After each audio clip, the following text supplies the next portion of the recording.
I'm going to mute for just a second because the YouTube's going to pop up. Yeah.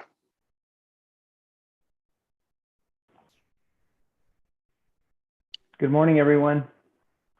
Morning, Commissioner. We'll start in a few minutes. We got a late start here. Okay.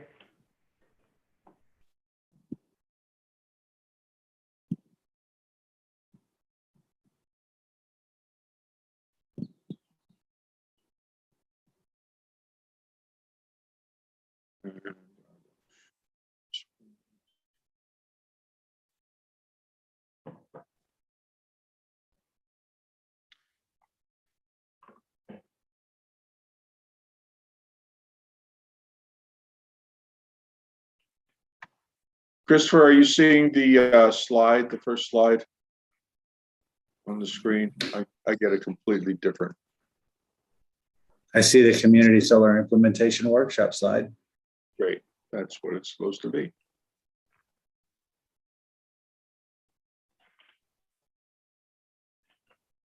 Okay, greetings, those of you who are joining us. We're just going to give it a couple of minutes. We had some logistical issues, but we're here now. And we've got all day, so.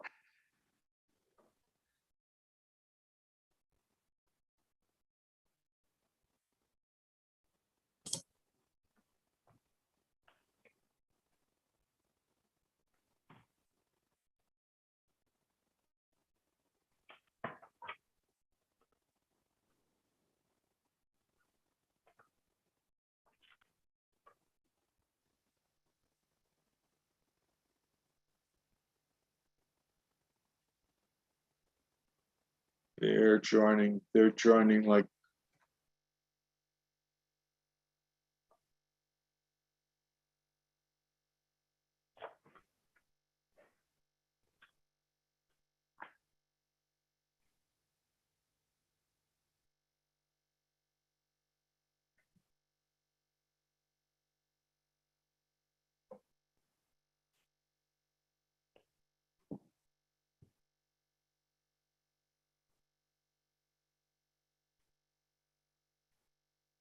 Hey, Art, can you hear me?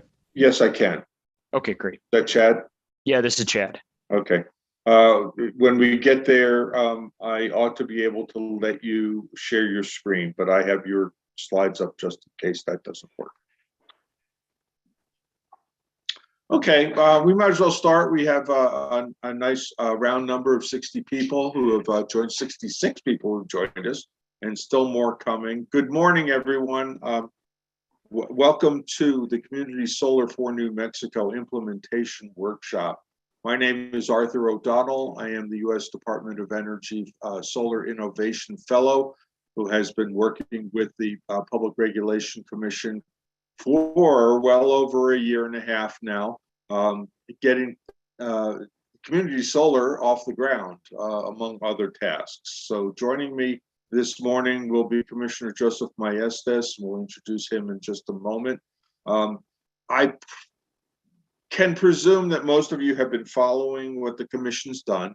Most recently, on March 30th in docket 21-00112, the PRC unanimously adopted rules and policies governing the community solar program as directed by SB 84 that was passed in 2021. They gave us an April 1st deadline. Of course, that's approving the policy also triggers certain other procedural issues, and the Commission entertained motions for clarification, reconsideration, and even rehearing from a number of parties to the case, and then dealt with those in an order on May 18th, right? And the rule has not been formally published yet. It is our anticipation that because of the schedules for publishing, it will be published by July 11th or 12th, is my understanding. But you can check the docket number, the original 21-00112 docket for the final orders in the proceeding, and there is an appendix that has a redlined version of the rule, so you can see how things changed. This is our agenda today. A brief welcome from Commissioner Maestas. I'm going to give just some highlights of what the program is about. Our morning is going to be focused largely on the interim implementation efforts. Back in March, the Commission contracted with 2 sets of contractors to help us get things in place for the start of the program. And in particular, the Cadmus Group had been working on developing the RFP materials for the solar projects. And you'll get a rundown of what's all involved with that. And then our Low Income Outreach Coalition has been devising the policies for best finding organizations that can work with low-income communities, developing the pre-eligibility criterion that were worked into our rule, but will have to kind of be put into place, and other aspects to maximize the opportunities for low-income individuals and communities to participate in the community solar program. We'll have a session, depending on how much time we have, before lunch on questions about process and schedule, right? Then we'll take a lunch break for 45 minutes. I'm not sure if people are still working at home or are back in the office, but this 45 minutes ought to cover it. When we return in the afternoon, the utility rate folks are going to be joining us to give us a preview of the solar bill credit calculation. And this is, of course, the all-important numbers that will essentially serve as the benchmark for pricing for participation in the community solar program. And you'll get to see kind of how they've taken the methodology that the Commission has approved and put it into numbers. And of course, they'll be filing tariffs in 2 months after the publication of the rule. And then those numbers will get formalized after the Commission approves them. We'll also have a discussion about supply chain and solar tariff concerns.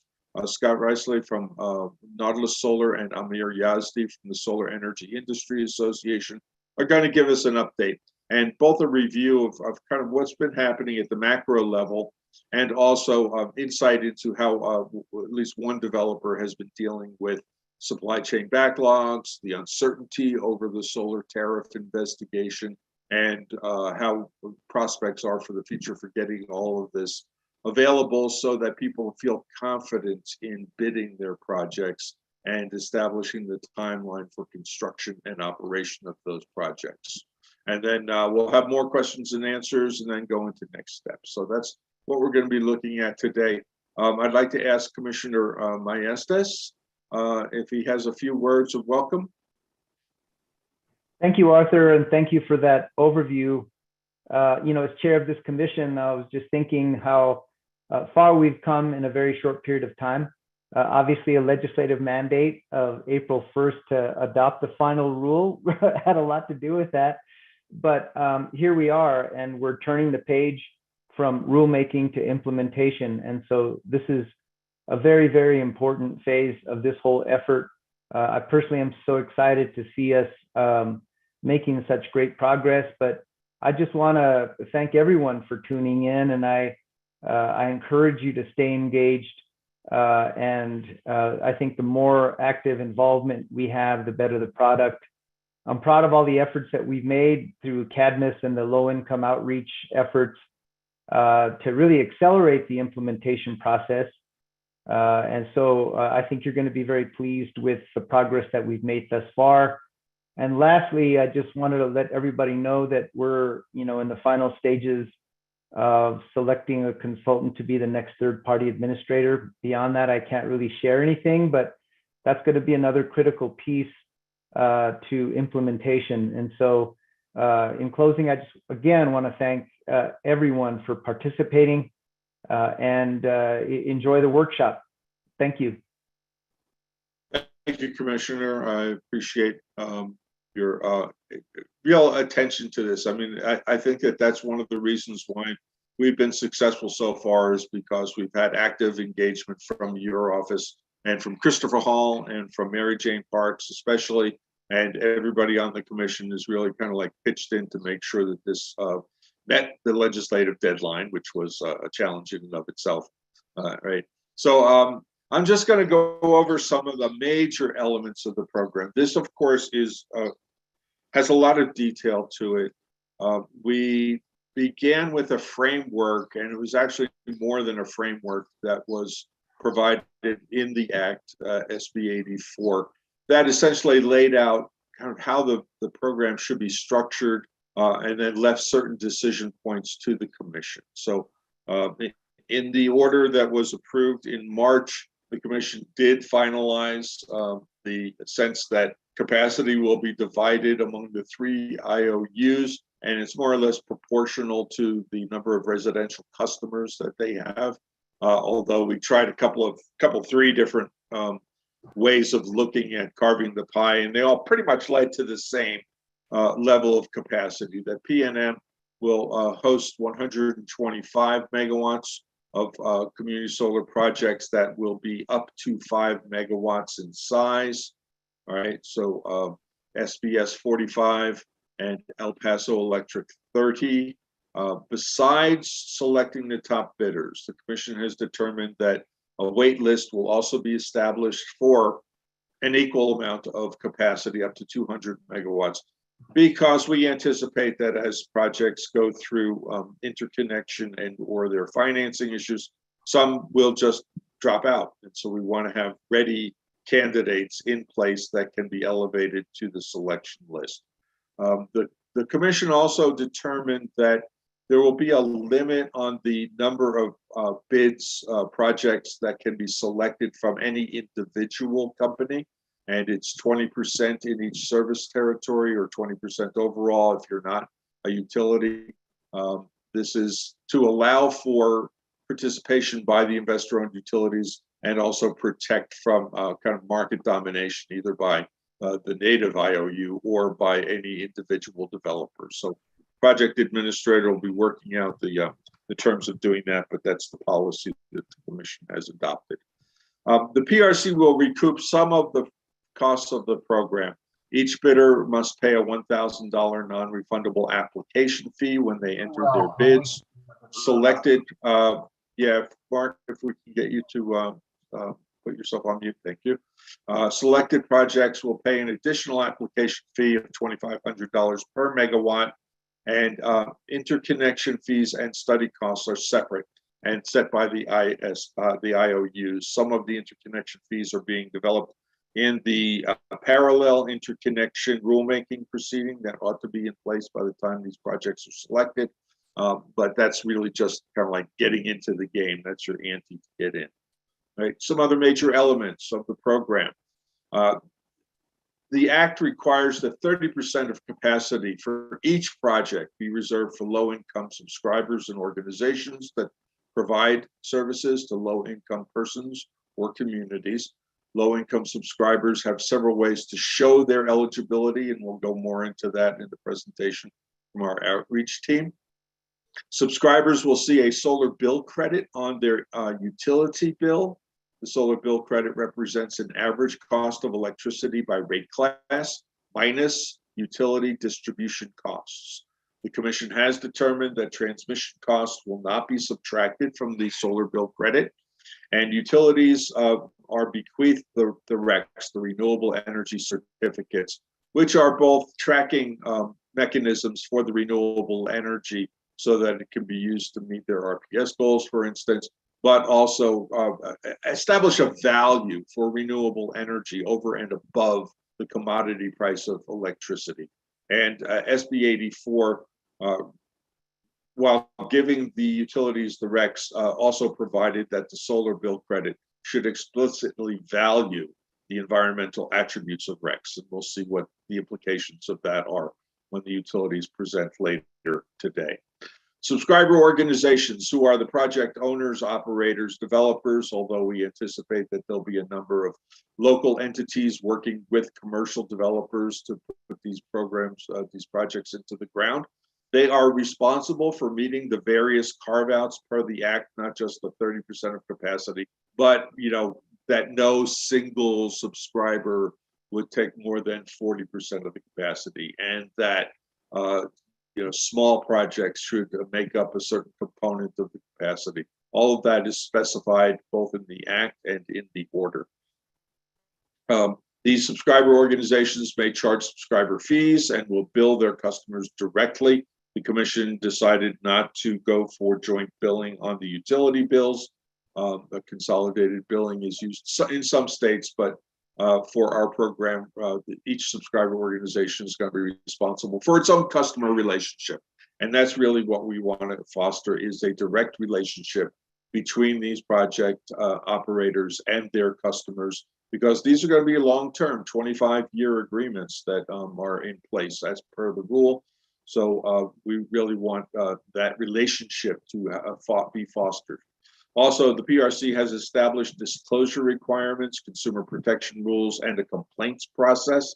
And all of that is detailed in the rule and the order that was issued at the end of March. Okay. One more slide on major elements, which is the final rule is expected to be published, take effect July 12th. Right. Utilities will file their solar bill credit tariffs for PRC approval within 60 days of that publication. So we're looking at now early September. The PRC will soon announce a program administrator when the contract is signed and we're ready to roll. We anticipate that early in July. The program administrator will be issuing the RFP for projects and will be overseeing the selection of the projects. Winning bidders may apply for interconnection upon selection, and we really tried to ride herd on all of the interconnection requests that the utilities have gotten. The commission did in the order on reconsiderations put in a little bit more flesh to its policy on interconnection. We can discuss that later on if a question comes up. And then processing of interconnection, doing the studies will all be dependent on the order of application filing, that time, date, stamp kind of thing, right? So that projects that will get the highest score will kind of like start the interconnection process as soon as they're named, and then the program administrator will tranche the others behind that, so that the utilities aren't overwhelmed with interconnection requests, and we can sort out location issues. Perhaps more than one project expects to use the same delivery path, and we have to work those issues out as they come up. The selected project subscriber organizations may then sign up subscribers upon selection. Commission and the program administrator will establish a website for subscriber organization registration info and other program information. So that's what we have in terms of major elements. As I said, it is actually a very involved program with a lot of moving parts. And so if you have not been following, I highly suggest that you read the implementation orders so that you know how the commission reached its decisions on certain, I'm not going to say necessarily controversial elements, but we didn't have universal agreement on every aspect of it. So the commission had to make some decisions. And then the commission did fully consider motions that were filed after the first order was approved, and made some I think good positive changes based on the comments and the requests from parties. So the rule and policy portion is now set, right? And we're moving into implementation.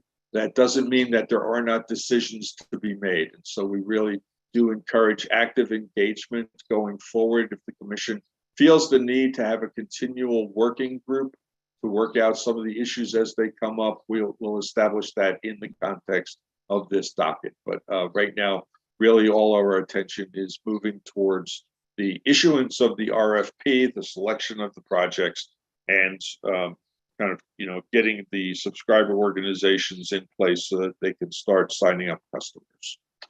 I'll take a very quick process question. If somebody has something, do me a favor. It's a little hard for me to see everything, so if you can raise your hands.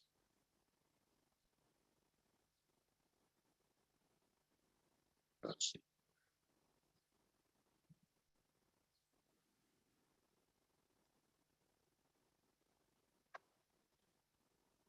Okay, I'm not seeing. Oh, Kevin Cray has raised his hand. Hello, Kevin.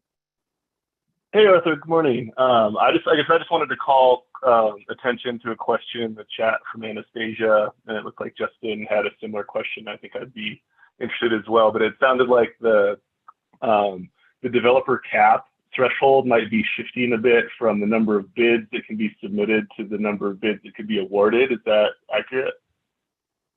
Well, it is based on awarded contracts, right? So, I mean, we don't have any control over how many bids get entered. We would recommend that people be sparing, right? Not try and flood the system because it's not going to help. And really go with feasible bids, right? That as one would always hope. Okay. I also say, what time frame should we expect the RFP to be opened? And it is our hope that the RFPs can be issued in July, but we'll see. Sounds great. Thank you. Okay. There was another question here. Right. Okay. We're going to let more people in, and I am going to stop sharing and introduce Chad Laurent, who is with the Cadmus Group. And Chad, you ought to be able to share your screen. Sounds good. And one of my colleagues, either Katie Harrison or Ariel Magliolo, will sort of lead the presentation from the Cadmus side. I'm Chad Laurent, a principal with Cadmus. I lead our sustainability and energy team. And as Art mentioned, we looked at RFPs for similar state level solar procurements across the country and sort of built out best practices based on what's come before and tailored that to the relevant context here for New Mexico. So with that, I will turn it over to my colleagues who will walk through at a high level what some of the contents of the RFP are. Also with the caveat that the RFP that will be issued is still subject to final legal review and approval from the PRC. So with that, I will, thanks all for joining, and I'll turn it over to Ariel. Thanks, Chad. Okay. Yeah, I'm not quite sure how to let you share your screen. Miguel, are you still on? Can you let Ariel share her screen? I'm not seeing a place where I can do that. Or if you want to, if you have them, Art, and pull them up. Or if you want to share them, that's fine. Say too. next slide. Yeah, I'm sorry. Right. Go ahead, Ariel. That's same thing. Whatever's easiest. Okay. Right. Well, easy. That's another issue. Okay. You can all see this now. Mm-hmm. All right. I'm not sure. Did you have a change here? I have the draft up. Oh, I don't think so. Katie, did we have a change between the two decks? Yeah, I think just that draft thing was removed. The content should all be the same. Okay. Everyone ignore the draft. Okay. Great. Well, hello, everyone. Thank you, Art, and also Chad, for your words ahead of me. My name's Ariel Magliulo. I'm an associate at the Cadmus Group, working with Chad on this project, and also my colleague Katie Harrison. So we're gonna provide a brief background on us, just so you know who we are, and then sort of our process to develop the RFP, and then we will walk through the different sections of the RFP, as Chad said. Next slide, please. All right, so Cadmus is a social good consultancy, and we've been providing since 2003 solar technical assistance. We provided this assistance to over 100 different entities during the solar procurement process, doing everything from initial scoping and feasibility analyses through the contracting and negotiation. So that includes RFP development. We've led local and national community solar policy since 2010. And through the process that Art previously described, we were selected by the PRC to develop the draft RFP for the community solar program in New Mexico. Next slide again. So this is pretty redundant, I think, with what Art already shared, and most of you are probably very familiar with. The community solar program in New Mexico is established by the Community Solar Act, which was enacted last year. It sets 200 megawatts of overall program cap in the first 3 years, individual project caps of 5 megawatts. Anchor tenants can subscribe up to 40% of the project capacity. Each project needs at least 10 subscribers, is required to reserve at least 30% of capacity for low income subscribers and must have 40% of capacity available in smaller size subscriptions of 25 kilowatts or less. The output is connected to the distribution system. Utilities are the owners of the RECs. Community solar bill credits will be applied to subscriber bills, and credits will be able to be carried over to subsequent months. And unsubscribed energy must be purchased by the utility at the applicable avoided cost. Slide. As Art was saying, the PRC's final rule implements this Community Solar Act. So it defines requirements for the implementation of the Act, including the selection process, the evaluation criteria and scoring, and the subscriber requirements. This final rule, along with the Act, really form the basis of the RFP document and all the requirements that are stated therein. Next slide. All right, so for the RFP development process, as Art said, PRC solicited bids for an entity to develop the RFP, and Cadmus was the selected entity to do that. In terms of our work process, we evaluated a number of other existing community solar RFPs throughout the US. We specifically focused on examples from Oregon, Minnesota, and Colorado, and we compared those documents with the specific objectives and requirements that were in the New Mexico Community Solar Act. Based on that, we concluded that the Colorado 2021 RFP for community solar gardens was the most relevant and similar in terms of those objectives and requirements. And so we used that as a basis to sort of develop the outline and then edited it significantly as well, so to make sure that it was in alignment with the New Mexico law and other sort of discussions that we had with PRC along the way. All right, I'll pass it off to Katie for the next several slides. Thanks, Ariel. So yeah, now we're going to go over an overview of the RFP content as it stands. So we'll kind of walk through section by section, kind of key points and pieces of the current New Mexico RFP. Next slide. So the introduction contains the broad overview of the requirements and general interconnection rules and all of that information. So we'll kind of go through each of these. Next slide. So in terms of the minimum requirements in order to submit a bid in response to the RFP, each bid needs to have these met, which include legally binding site control, meeting the statutory subscriber minimum set forth by the Act and the rule, like the low income minimum subscriber requirement, 40% acre requirement, those pieces. Each application needs to have submitted a pre-application report and demonstrate that it will abide by the Commission's interconnection rules. Each application must provide proof of access to collateral for the applicable project deposit. So that's that $1,000 per application deposit that Art had mentioned.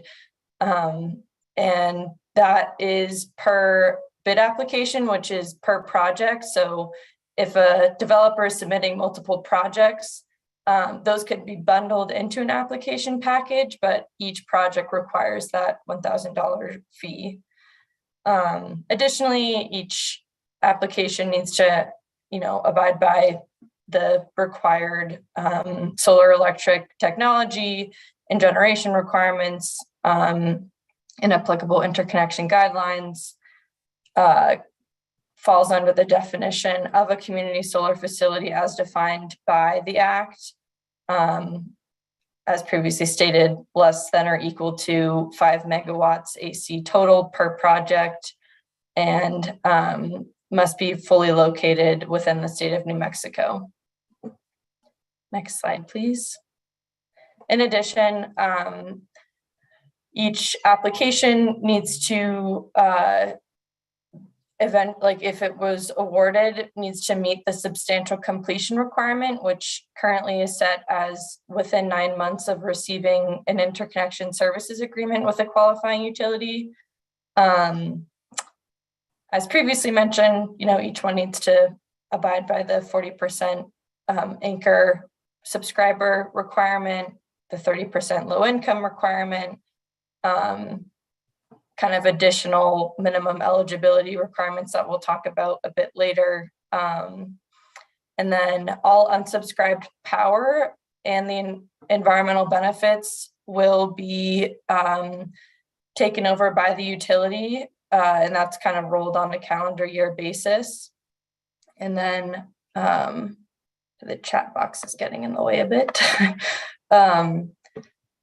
Yeah, so the respondent sells all subscribed power and environmental benefits to the utility at the rec prices that will be kind of finalized in the next few months.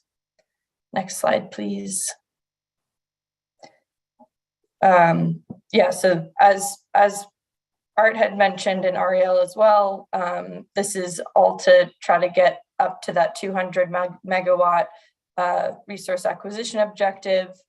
Eligible technologies, all community solar generating facilities fully in New Mexico following the act and the order would be eligible. And the interconnection requirements, as Art had mentioned, are to be kind of hammered out a bit more, but as expected, following the applicable utilities, procedures and standards, the respondent, aka the bidder, is responsible for paying the utility the full amount of any interconnection fees and costs required. And as Art had mentioned as well, interconnection queue positions are based off of when the community solar facility award is deemed complete. So early queue positions don't translate over. And yeah, the respondent is encouraged to submit a pre-application data request with the utility, which is again kind of to be determined. Next slide, please. Similar with the credit rates, that's a discussion later today.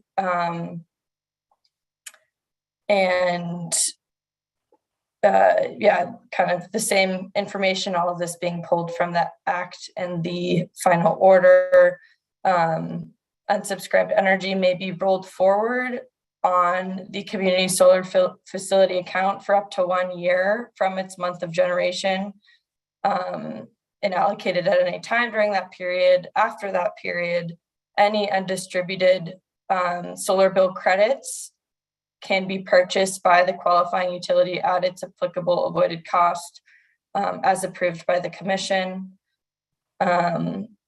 And selected respondents must keep their subscriber information current on a monthly basis, which includes the organization's compliance with the statutory 30% low income subscription minimum. And that process will all be managed by the forthcoming program administrator.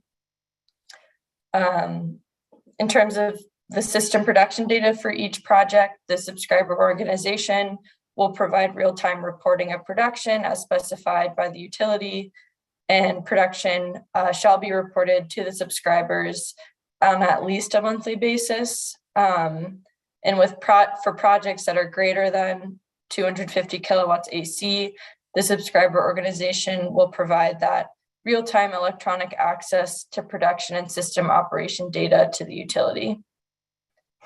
Next slide, please. Great.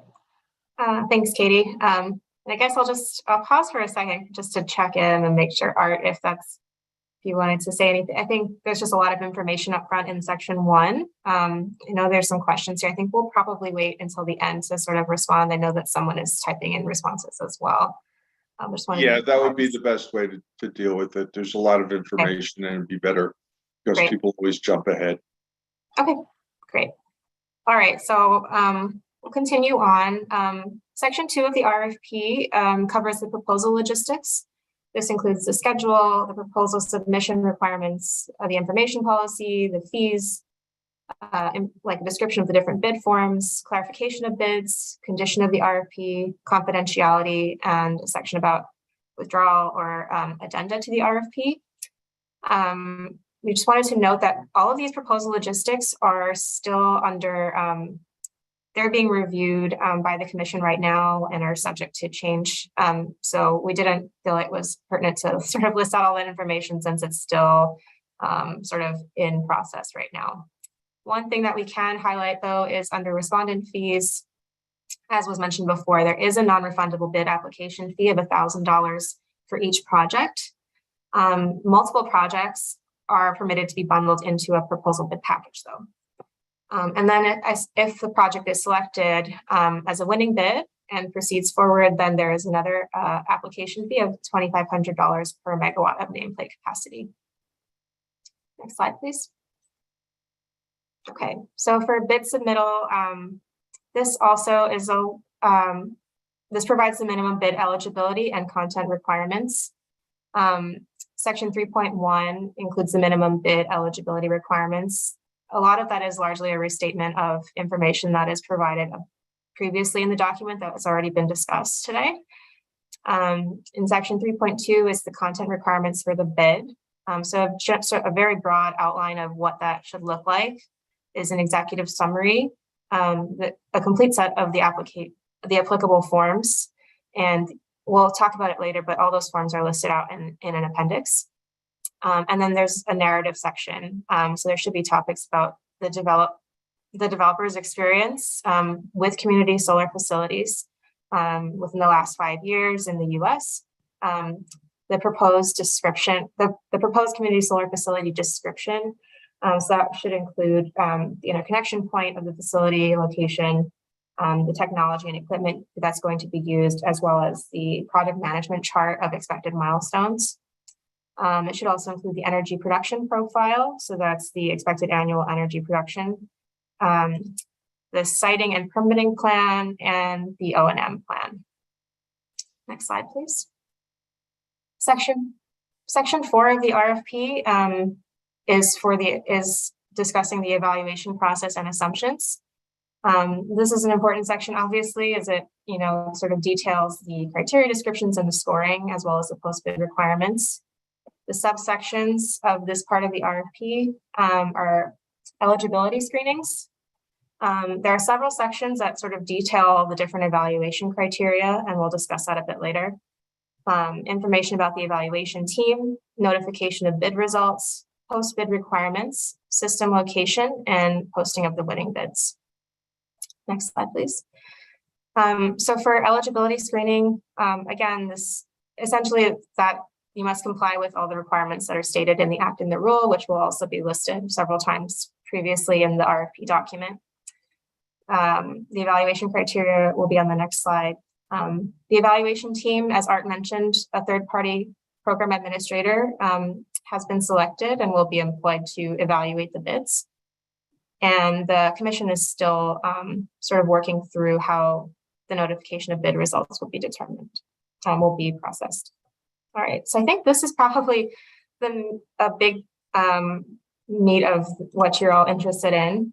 So here's the chart that sort of details the point distribution for the RFP responses. As you can see, the points do not total to 100, but they are set forth, like all the different criteria that are here are detailed in the rule. So you can see there's a maximum without bonus points of 92 points. And then if you add in the bonus points, then you can get a total of 106. So there's different categories here.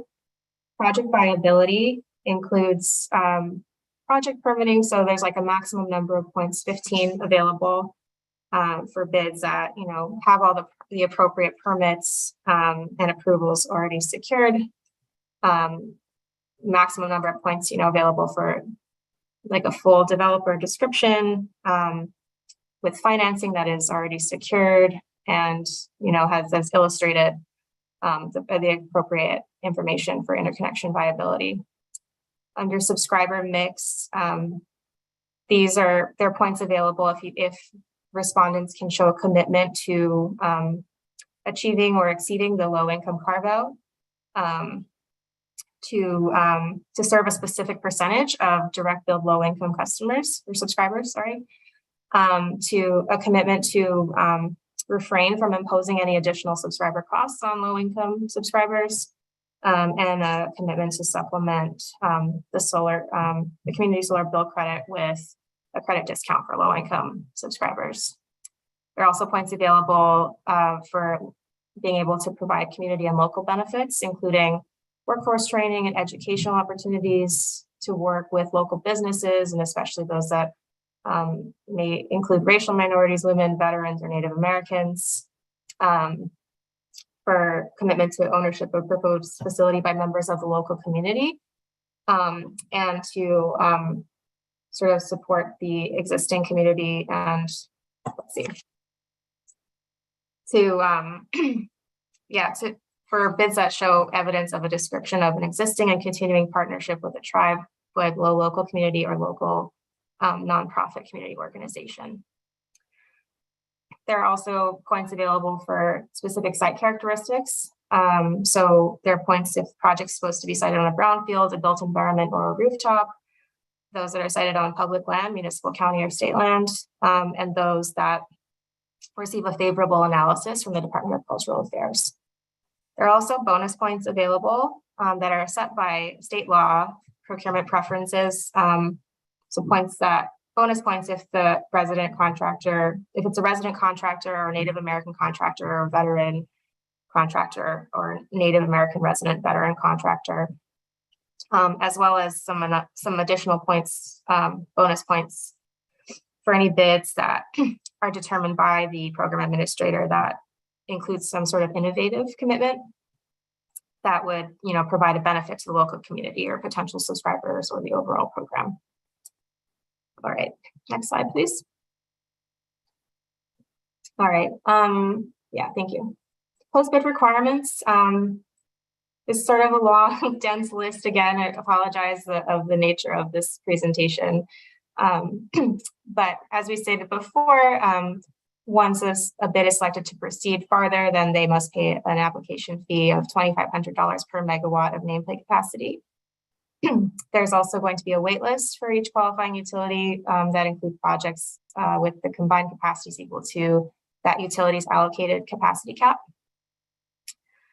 There's ongoing authorization to operate community solar facilities that will be dependent on their compliance with that statutory 30% low-income subscription minimum.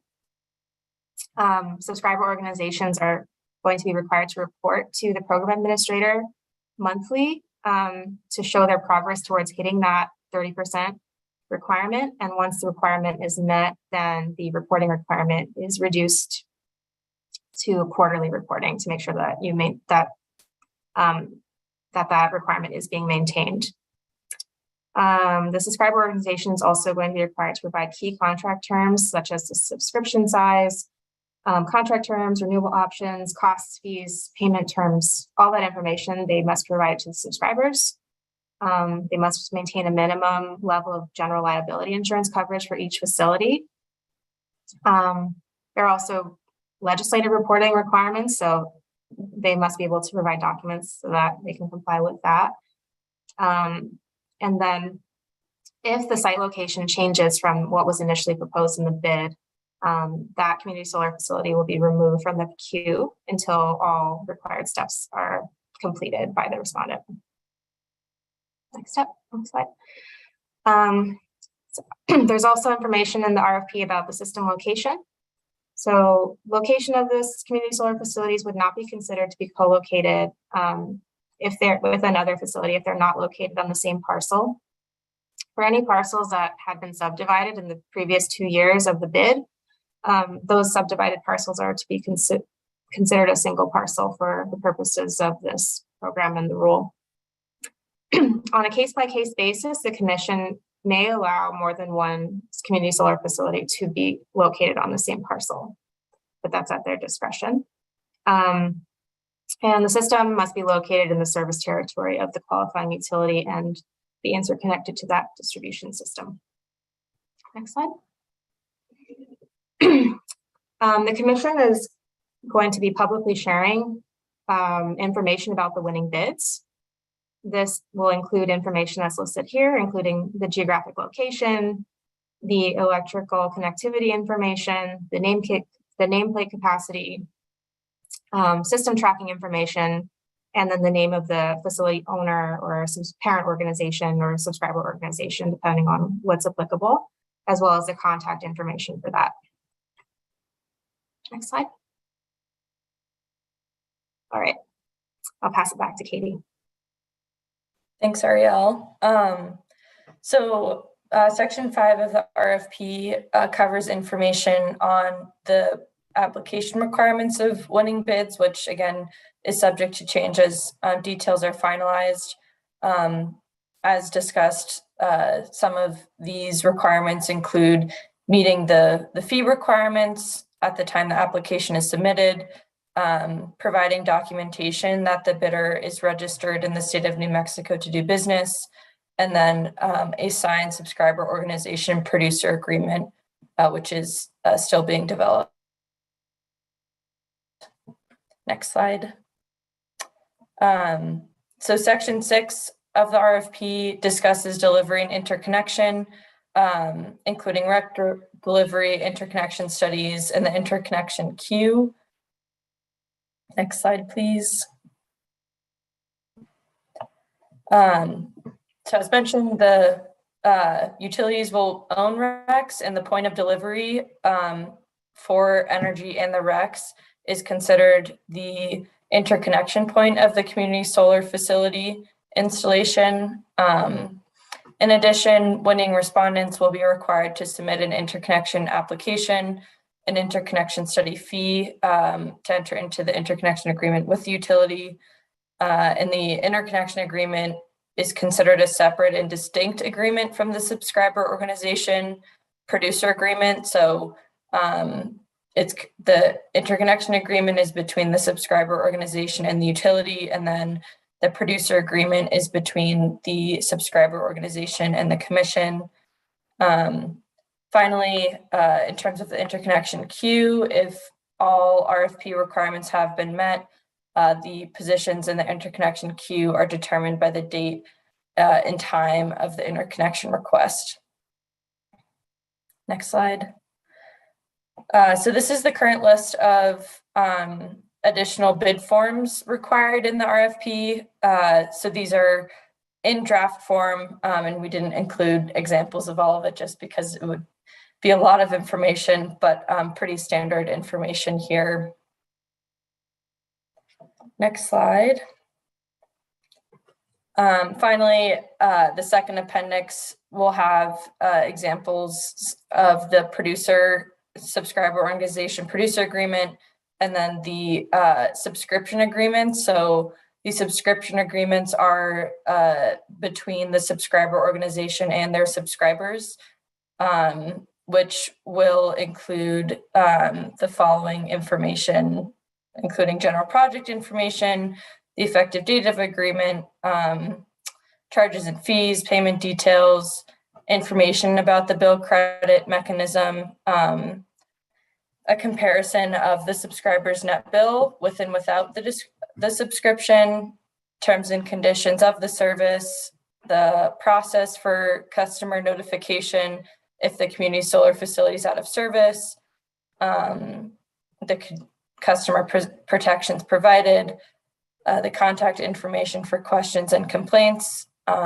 and finally, the subscriber organization's commitment to notify the subscriber of changes that could impact the subscriber. Next slide. Great. I know that was a lot of information, and there are a number of questions in the chat. So I don't know if we have a preferred way of going down the list. I know some of them have been answered as we've gone.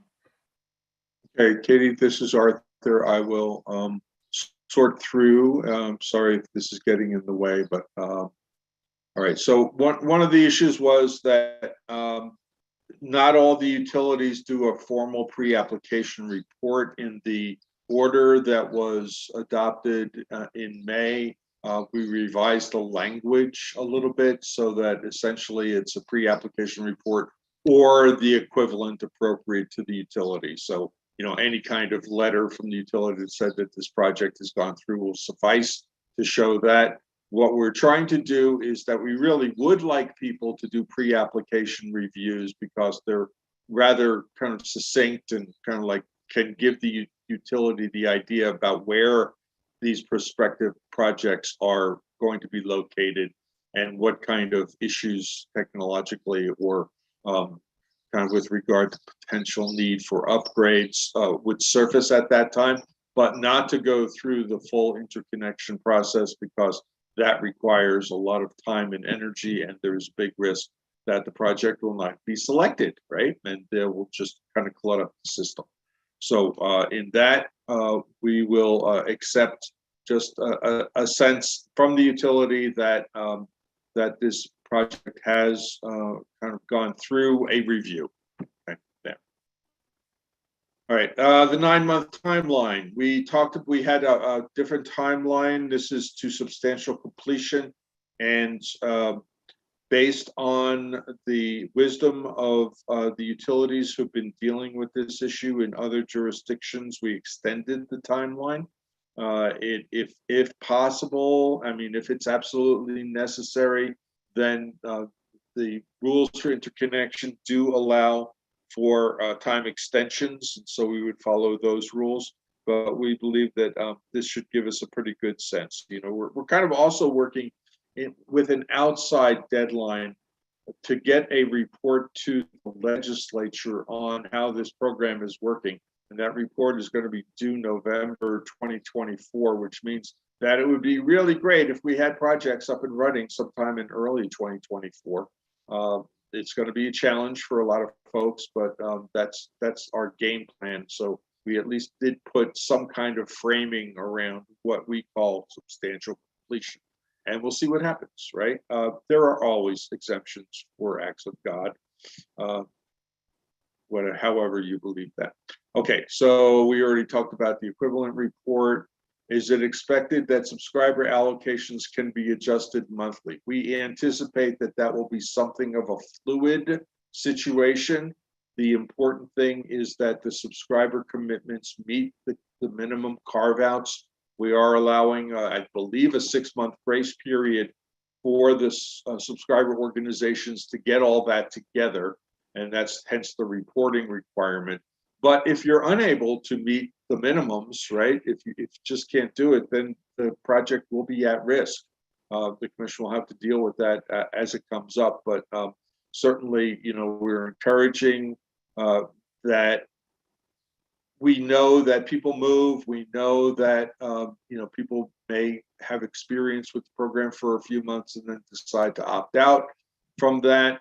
We're trying to keep this as fluid as possible and not be hard set in stone, because basically this is a 2-year experiment to see how this program works. So we'll take all of that into consideration. We just want the lines of communication open between project developers and their subscribers, between subscribers and the commission in terms of any kind of complaints that may arise, and between the utilities and the project operators, so that we make sure that there's a smooth flow of information that's necessary for completing the program. So we're kind of asking everybody to participate with a high level of engagement and good faith going into this. Okay, interconnection queue, interact with non-CS. All right, this is a big issue. I'm going to come back to interconnection at some point. And then projects being bundled, is aggregate limitation still, the 5 megawatt limitation is per project. So if there's a bid package, I don't know why you would do a bid package, but it would still be, each individual project is up to 5 megawatts, right? We had some discussion about the potential aggregation of a lot of smaller projects, and that is not disallowed by the rules, and may well kind of like, be considered an innovative project. We'll just have to see. Here, this is what we talked about.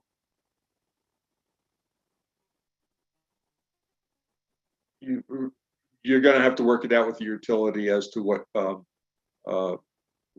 what amounts to a pre-review of those projects.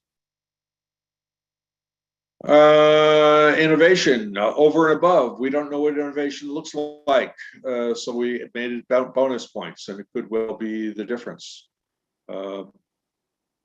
Yeah, well, that's how it goes. Specific deliverables required for community and local benefits. You're going to be hearing about that. And will a developer be able to assign a completed project and the agreements to another entity? Well, I would imagine that will happen in the future. And the commission has not developed a process for doing that, but that's one of those implementation things that we should certainly consider. And what time does this meeting end? Well, it's supposed to go to 3 o'clock. All right, Katie, can you confirm the requirements for procurement process points and bonus points section? What do you mean confirm? These are the points that have been assigned and adopted by the commission. Should I bring that slide up again? Nico, I'm sorry, you can unmute yourself and you can ask this question because I'm not quite sure I understand what you need. Yeah, thank you, Art. I'm just trying to figure out exactly what the procurement preferences section is asking for. I understand the innovative commitment part. I'm not sure about that specific line of procurement preferences. Oh, the Act provided that we have to meet state procurement rules with regard to assigning additional points to projects that are, for instance, owned and operated by veterans, right? That's one of the things, or minority communities or native tribes. And so there's a very not particularly understandable formula that the state uses, and it changed in the past legislative session. So this will be specified. It is specified in the rule, and it will be additionally specified in the final RFP documents, but that's what that refers to. Okay, so it sounds like that might be looked at in the same way that the community and local benefits scores are being looked at. Like, it sounds like they're not asking for additional items on top of the community and local benefits. It sounds like they'll be looking at that section and scoring somewhere between 0 and 9. Is that accurate? That's my understanding. Okay, thank you. Uh-huh. All right, I can't get into the 6 points here. This is what was approved, partial points. I don't know. I think that a lot of these are not, 0 or 6. I think that there is a fluidity to it, Katie and Ariel. That's correct. Yeah, this is like the maximum number of points that are available for each item. So, are you asking about a specific one or just in general? I'm sorry. They were referring to the community-based and the existing continuing relationship ones, right? But I think all of these are show how well you're doing it, and the program administrator will assign the points.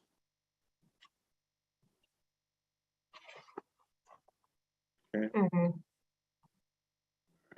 YouTube permalink for this presentation, and the YouTube link ought to be on the homepage of the commission, and it will be available. We're going to put these materials from the workshop together afterwards, and then they will be posted in the docket, and hopefully there'll be a link to the YouTube presentation there. Okay, I see that there is a YouTube link right now. That should hold for the future. Yes, yes, yes. Full points if it's cited in an area where there are no non-ministerial programs. I can't answer this at this time. This is the kind of question that should go into the pre-bidders conference. Once the RFP is issued, then the program administrator will host a pre-bidders conference, and these kind of questions should be reserved for that point. No, we're not making a draft of the RFP available for comments. And then Yeah, that's the same. Permitting plan, a plan of action document, or a fully engineered set of permit drawings. It's not fully engineered, but it is essentially your guidebook to what permits are necessary and how far along in the process you might be. And if you include permitting plan drawings, then that's fine, but they're not necessary. Okay. No, a 4 megawatt versus a 5 megawatt project, you know, they will both be considered. I mean, we have a cap within each territory, and we don't know exactly how the pieces will be put together. You know, I would anticipate that there may be some costing implications for determining the size of your project, right? But the commission is more interested in the non-price components of the evaluation. And so a 4 megawatt project should be able to stand equally with a 5 megawatt or 2 megawatt. Okay, want to clarify? Yes. Anti-collusion form. Have we developed an anti-collusion form yet? I think it's just an affidavit. Yeah, I mean, I think we have something. I don't know if it is exactly what you're going to be using in the final art or if it was sort of a placeholder, but it is pretty simple, just certifying that, you know, everything is true on behalf of your knowledge as a respondent, and that you certify that no collusion has occurred, and then with a signature. Okay, well, this is your opportunity to provide feedback, and you can send an email to me, and I'll forward it to Cadmus. But you know, we're kind of like butting up against some time issues in that the money that's being used to pay Cadmus is essentially from the emergency grant that the commission received and had to be encumbered and expended by June 30th.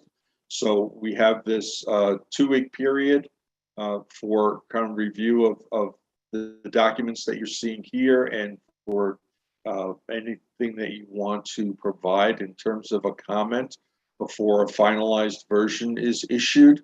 But we just do not have a mechanism for public vetting of the RFP until it's done. I'm sorry, external partners, yeah. I'm not quite sure what you're asking for, Theodora. You can unmute yourself. Hi, Art. So this refers to the subscriber commitment bucket. So the RFP, and you know, just to read it, says a bid made by a bidder composed of partners or principals having experience in subscriber recruiting and subscription management shall be awarded 3 points. So I guess the question just has to do with the partners slash principals. Can those be external, or the partners have to be internal? Just looking for a clarification on that language. I don't think that we have expressed any preference. You know, we anticipate that some of these projects will be developed by consortia, whether it's you know, an actual commercial developer working with a community organization, or a community organization that contracts with a developer. So I would say that we're not making any distinctions as long as there's a partnership agreement. Very helpful. Thank you. All right, on the cap, awarded makes sense, submitted seems highly problematic. I'm sure I don't understand your question, Ed. So, hey, I think Kevin clarified with me that this was already addressed, so you could just ignore me. Okay, I'm ignoring you, Ed, but thanks for joining us. What the PRC is looking for in credit discounts. If there is a commitment to providing the subscriber fee at a lower cost than the subscriber bill credit, then that would be what's taken into consideration. Katie, Ariel, is there further consideration of this issue? Sorry, I was muted. That's correct. So for the credit discount, there are points available if for a bid that includes a commitment to supplement the community solar bill credit for a low income subscriber. and there's, yeah, this is all included in the actual RFP, but that's the gist. There's some more detail also. So that commitment to supplement the bill credit is for a minimum period of 5 years. Let's see. And then, yeah, there's certain amounts of points available for like how big that credit discount is. So like the more discount you're able to provide, I think the higher points you'll be able to receive on the response. Okay, Kevin Cray has his hand raised. I presume that it's in response to this issue. Yeah, thanks, Arthur, and thanks, Kate. I just wanted to confirm. So that seems to be indicating that there's kind of a third payment stream from the developer to the subscriber, kind of outside of the bill credit. And so, is there an understanding of what the bill, how much of the bill credit that subscriber still retains as kind of their savings from the bill credit versus what is recouped by the subscriber organization through their subscriber fee? Just kind of trying to get a sense of what the all-in savings is going to be. Is it meant to be 100% of the bill credit plus an additional 30%, or 130% of the bill credit, which could be pretty challenging and kind of atypical? Or is it really meant to be 30% of the overall bill credit rate is just kind of guaranteed to be going to that low-income subscriber?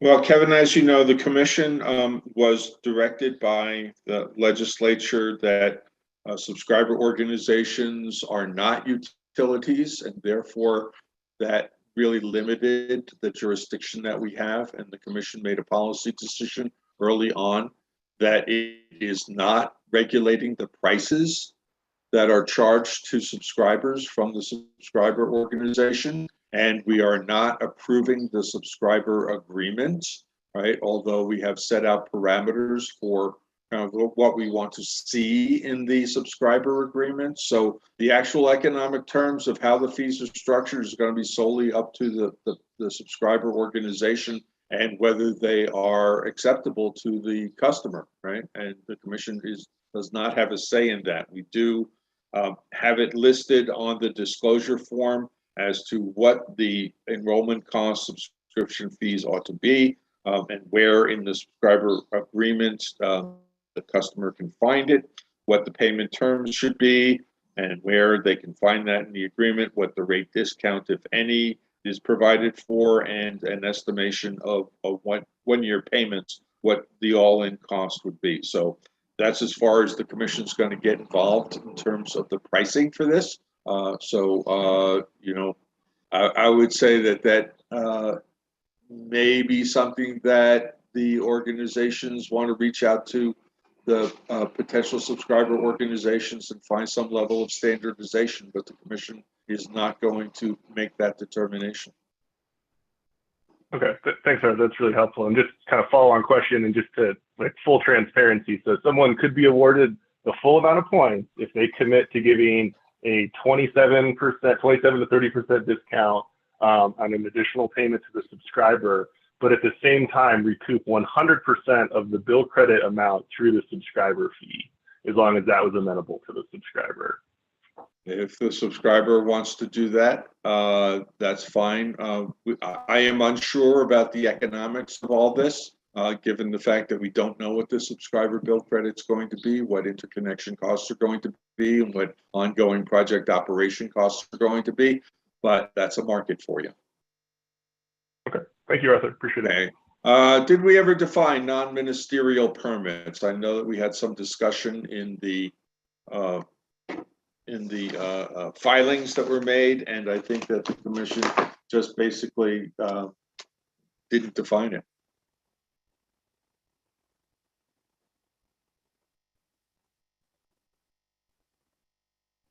Cadmus, did we determine any further discussion of what non-ministerial means? I don't believe so. Katie or Chad, you can correct me if I'm mistaken there, but I don't recall having a discussion specifically about the definition of non-ministerial permits.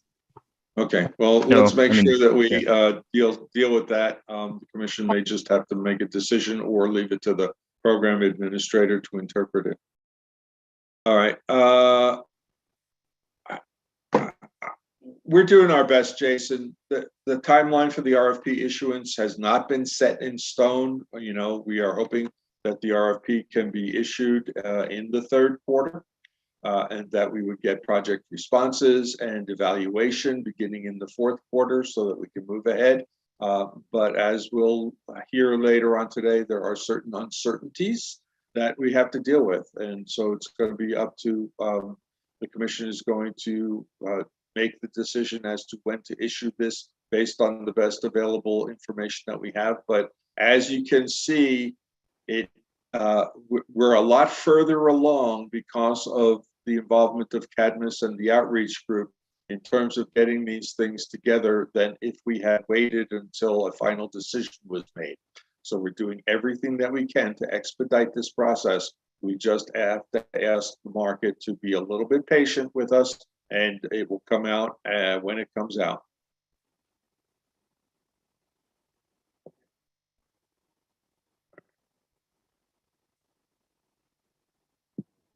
I'm sorry. This is, you're going to have to bring this up with the pre-bidders conference. Cultural affairs. There have been outreaches to cultural affairs. Well, that's something that everybody needs to be educated. A lot of these projects are also going to have to get local permits, right? And while we are beginning to make outreach through the organizations to counties that are going to be permitting these things, that that all hasn't taken effect. So that's on our agenda for implementation. Right, workforce development. That's it is the same. All of these opportunities, you have to show that you're committed to it, and the program administrator will be checking in to make sure that you're meeting your compliances. All right.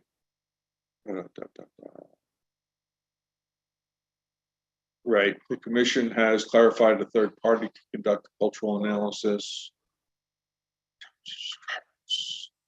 No, the act, in terms of subscribers, the act allows for pretty much anyone to be a subscriber.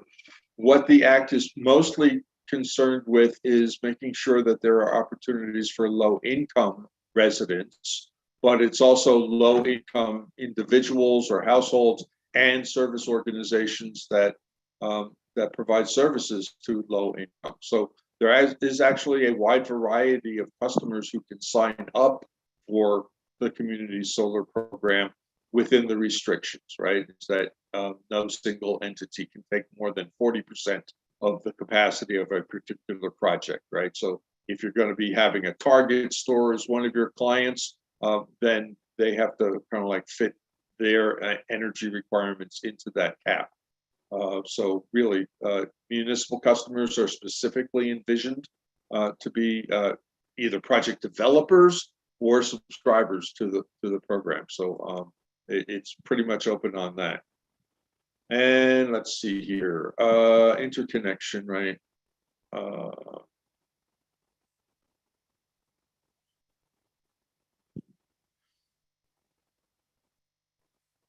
Again, interconnection issues are a little murky. What basically what the commission is saying is that you can't sign up for interconnection full review until you are a selected project. Is that the interconnection applications that have been selected will be prioritized by order of ranking by points awarded to each project in the selection process, and then as a group, the interconnection applications are not to receive preferential treatment over other types of interconnection applications regarding prioritization of the interconnection queue. So once you get into the queue, your project will be reviewed based on your place in line, but you won't have any special consideration over another project that is in the queue, for instance, a rooftop solar program. All of that needs to be worked out, and we're working out that a lot of those issues in the interconnection proceeding. So follow along with that one. And those are all the questions that we had. Any other hand raising questions? I'm sorry that I don't see the hand raisings very well. We do have a little bit more time afforded to this discussion if there's any other questions. Rocky, unmute yourself.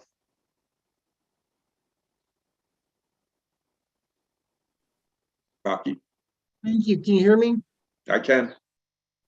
I'm confused about the bill discount from what was described a few minutes ago. If there's a 27 to 30% discount. Rocky, I can't get into the numbers. These were all hypothetical numbers, right? This is going to be something that we work out, and there'll be more information available in the final RFP for the evaluation. I can't answer that question right now. Okay, thank you.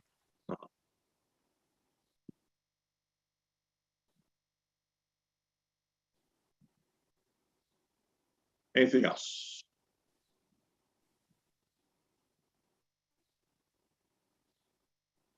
Okay, hearing nothing. Thank you very much, Chad and Katie and Ariel. If you have questions, we're going to try and make these slides available as soon as possible. And so send an email to us. As I said, that the final RFP really won't be available until sometime in July, but we'll review these questions and make sure that we work to clarify the issues that we can clarify. And thank you all very much for your attention. I'm going to suggest that we just take 5 minutes to get organized for the next presentation. I believe that Christian Casillas from the Sustainable Communities is going to be making the presentation, and I believe that Christian should be able to share his screen and run his own slides. So if you'll bear with me, I'm going to stop this, and let's just take a very quick 4 or 5 minute break and be back at 10:50. Thank you.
Okay, Christian, I see that you're here. Can you hear me?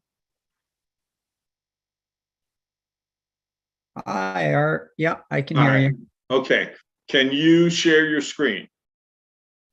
Should be down I along the will. bottom. I think that I gave permission to everybody to share screen.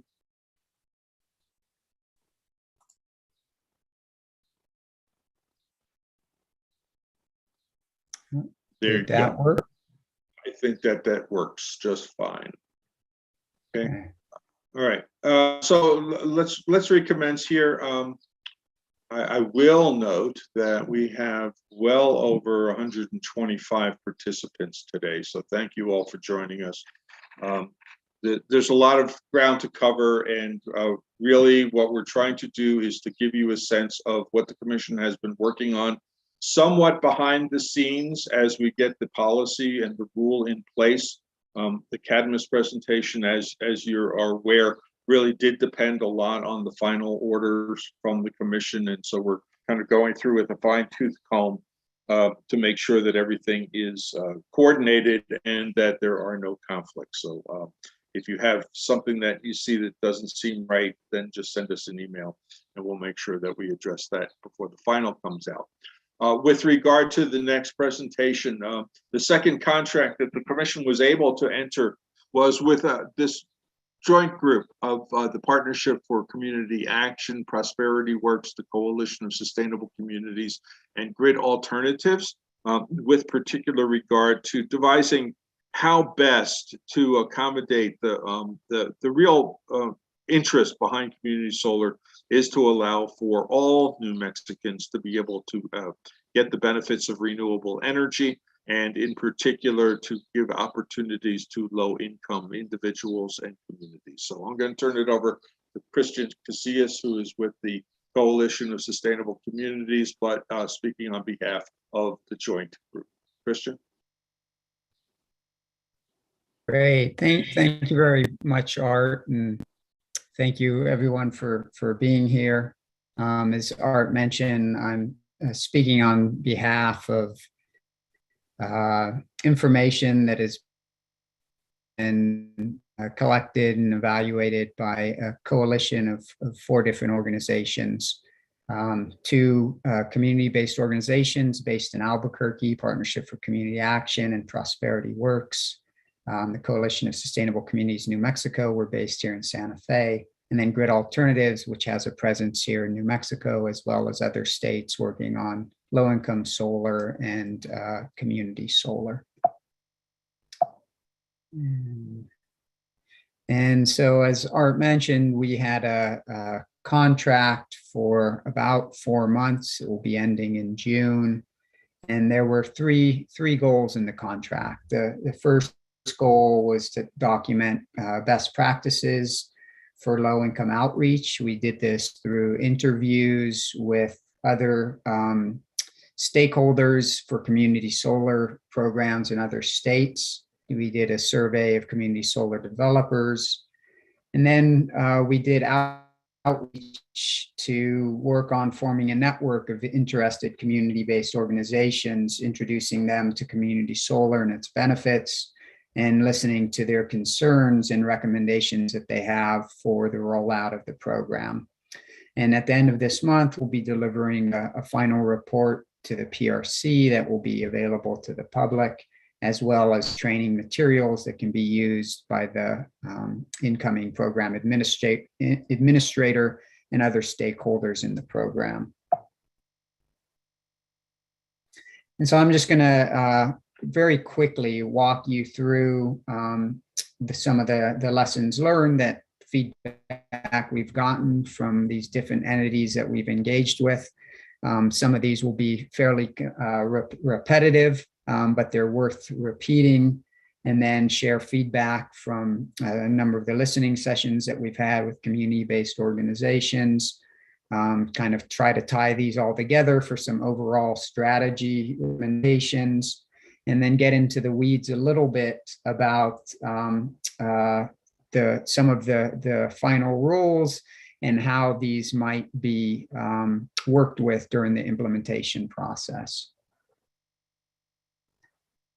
And so the kind of the key take home from a lot of the reports that have been published evaluating low income participation in community solar. I basically come down to kind of one point, which is make participation easy. And that's done through adopting self-attestation, automatic qualification for income verification. A number of states have utilized an opt-out automatic enrollment program.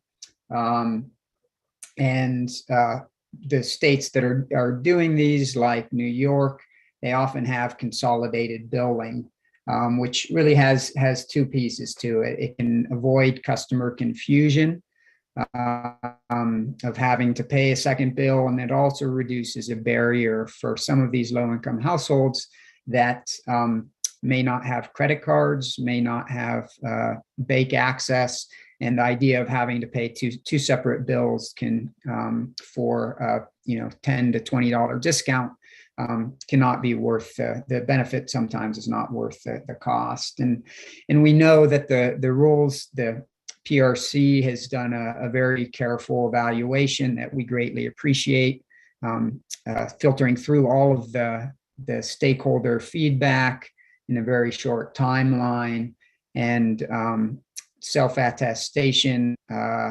it will be implemented with a requirement for documentation. And I'll talk more about that later in the presentation. And we also know that consolidated billing won't be part of this initial phase of the program. But I'm just going to reiterate that these two pieces come up again and again as best practices from other programs. And so interviews were conducted with various stakeholders from these 6 different community solar programs. In Colorado and Oregon, the conversations were with entities that were heavily involved in the facilitation of the low-income outreach portion. And then in the other states, they were entities that are involved in the program administration and management. And so transparency and clarity was one of the key take-homes that they've worked to achieve in their programs.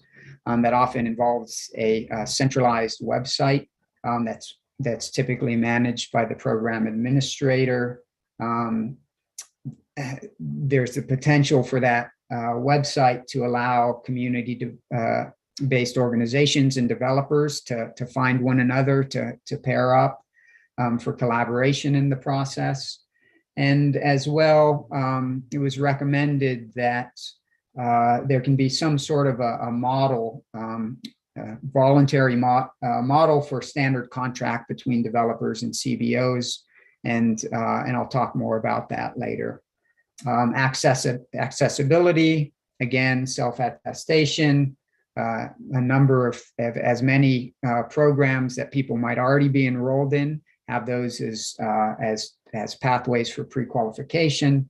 Again, consolidated billing, and then many of the pieces that are incentivized in the selection process. No cancellation fees, cost escalators, or credit requirements. We also did a developer survey. We got feedback from 10 different community solar developers, 2 solar community solar acquisition and management firms. And again, fairly similar feedback. One of the take-home pieces that they emphasized was the importance of trust. At the end of the day, they're going to be, this is a brand new program. People will be coming to knocking on doors and saying, sign up here and you'll get money back. It's oftentimes something that sounds too good to be true. And so it's really critical that the people knocking on the doors are folks who already have relationships within these communities and have trust that the program is real and that there aren't onerous requirements to sign up. Again, very, very similar best practices coming up again and again. So we reached out to, and we still have some ongoing sessions. So by the time everything will be done, we'll have focused on a number of organizations that cover the 3 IOU service territory, 6 organizations that work within all 3 IOU service territories. And now those 6 are included in the numbers that you see here. Folks from that work in PNM service territory, EPE, and SPS. And again, the emphasis on trust was a very common theme from the community-based organizations. We've seen in our presentations and conversations with community-based organizations that have never heard of community solar before, that there's a lot of aspects that seem complicated. Developers, many of the folks who've been involved in the stakeholder process and plan to submit bids are from out of state, will be new names and perceived as foreigners, and it takes time to develop trust. There's already, especially in many of these low-income communities that struggle to pay bills.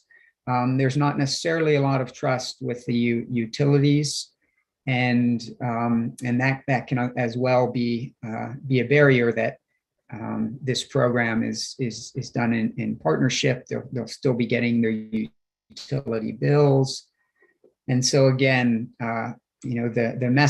having the messenger be somebody who's a trusted entity that can assure them that this program is real and the benefits are real. One of the concerns from one organization that we talked to that's been working with many low-income communities during COVID to sign them up for state and federal programs is that some of them are still waiting to see benefits.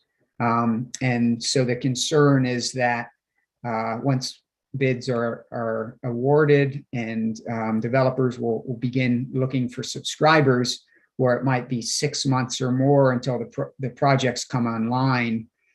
So that again might be something that will need to be cautiously approached of telling people sign up for this today, although you may not see your first benefit for another 6 months or more.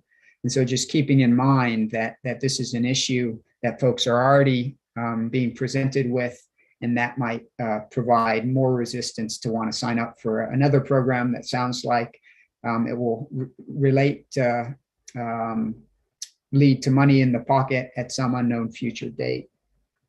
And then as well, there was some CBO concern related to this trust issue of having a contract with a developer where they're getting paid to enroll households. And if those households understand that, it might raise some skepticism from them that their trusted partner is getting paid to sign them up. It was even suggested by one organization that maybe it'd be possible for that commission fee for enrollment to be passed on to the household that's signing up, if that's something that works economically for the community-based organization.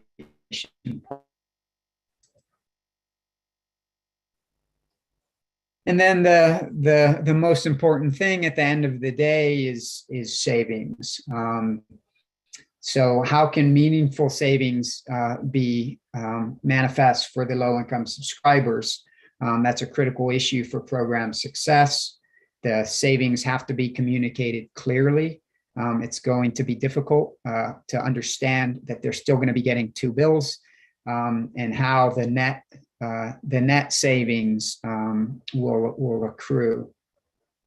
For CBOs and subscribers, there needs to be an easy, transparent way for them to be able to understand the market, to know how many different developers there are, what the terms and subscriptions are that they're all each one is offering. And then, of course, signing up needs to be made easy again with as few documentation requirements as possible.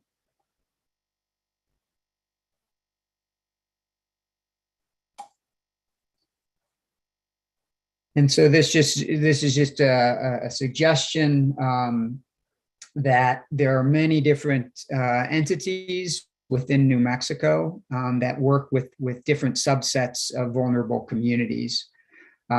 So it's really important to make sure that this program is reaching all those who can benefit. And they might not all be reached by one organization. So this just kind of lists a bunch of different stakeholder groups that might be reached by different organizations to keep in mind. So folks with disabilities, undocumented immigrant communities, education centers, faith-based organizations, family service centers, environmental economic justice organizations. All of these might have different and overlapping constituencies and should be kept in mind when looking for partners. And this relates to this idea of some sort of a recommended standard contract for compensation for partners. So many of these organizations that are doing this grassroots work are often on thin budgets, and this will be a new program to them. And so it will be very helpful for them to understand if there's some sort of recommended contracts and range of fees that they should expect to see, rather than signing up with the first developer that comes to them and them not knowing whether what they're being offered is fair. And as well, feedback we got is the importance of capacity development for these organizations as well, not just a fee for service for enrolling or education and outreach, but also including compensation to support their own internal development, to go through the right sort of initial training to understand the complexities of the program, and to have some sort of ongoing training as the program evolves itself.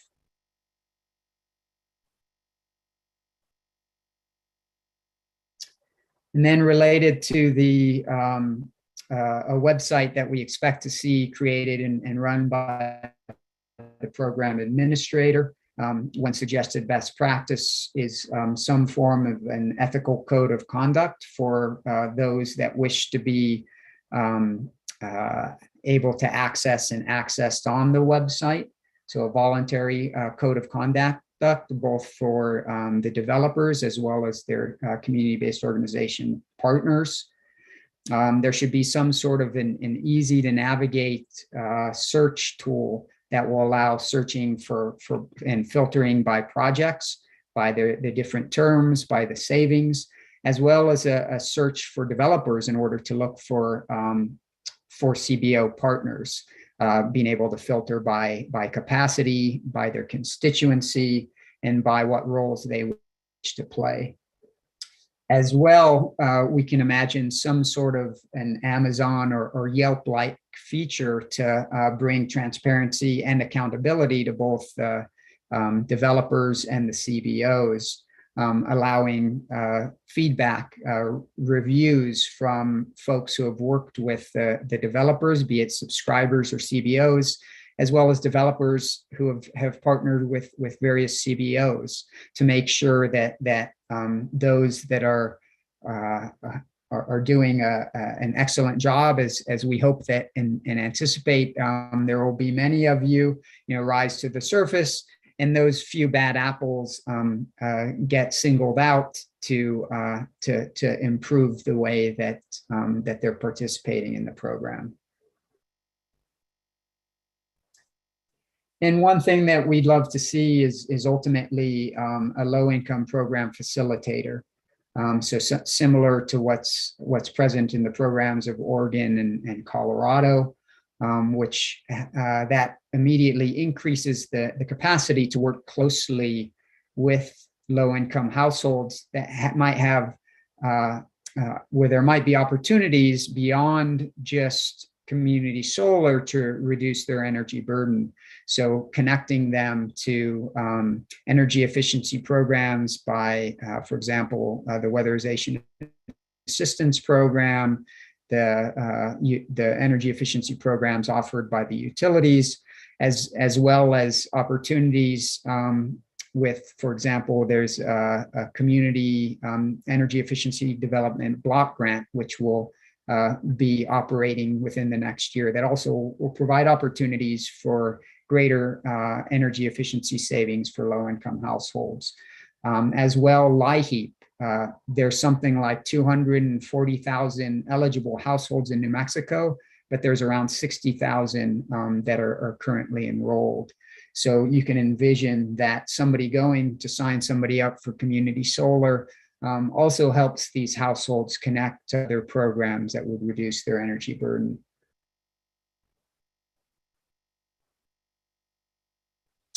And then this is a really important piece, ongoing review. And so we expect there will be working groups. Right now, there's going to be an implementation working group involved in the implementation process.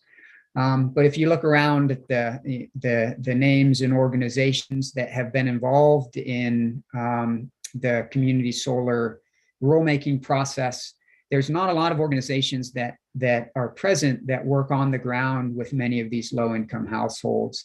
And so we think that it's really important for a low-income working group be formed that will work to review the program as it evolves, and that are folks that are working on the ground with many of these marginalized communities. And sometimes in order to bring these understaffed, hardworking organizations to the table, to some of these working group processes, that involve some form of compensation. And so we think that is something that should be addressed to make sure that there is a comprehensive ongoing review with folks that are really in the trenches working with these low-income households. And just going to go into the weeds a little bit here. So taking a look at the rules that were passed about the numbers of eligible stakeholders, to kind of see how this program, what its challenges might be. And so the only numbers to pay attention to on this slide are the bolded ones that, this is a back of the envelope calculation that within this initial rollout, there may be, up to 11 to 12,000 low-income households that will have room to participate in around 2,000 low-income serving organizations. And so these are the qualifications. So the first is automatic qualification that is in the rules. So folks that are already enrolled in some of these programs will be able to automatically count as a low-income subscriber for community solar. And then if they don't fall into those categories, they will have to provide some sort of confirming documentation, which has yet to be fleshed out, that they make below 80% area median income. And so what do those numbers actually look like? This is a slide that has some housing counts from 2018. And keep in mind, these are statewide. This program is focused initially on the investor-owned utilities. Co-ops can opt into the program, and we hope to see tribal participation as well that won't necessarily be included within the cap. statewide, the 3 IOU service territories cover about 80% of the population. So these numbers here are an overestimation of eligibility. Statewide, there's around 330,000 households that fall below, in 2018, fell below 80% of area median income.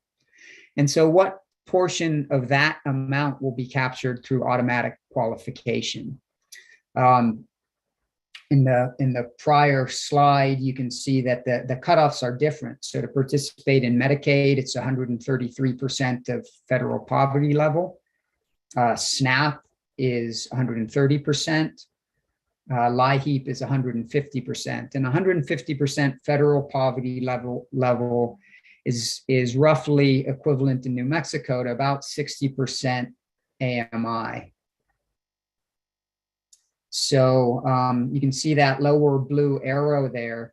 The subset that will have the potential to be captured through the automatic qualification programs is around 240,000 households. And so that's, roughly 3/4 maybe of eligible households. And as I mentioned, so SNAP is one program where 95% of households eligible tend to be participating.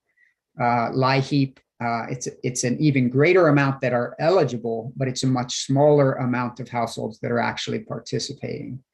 And so then you have this gap. You have, maybe somewhere around 80,000 households that will need to provide some form of confirming documentation. And then as well, not in these,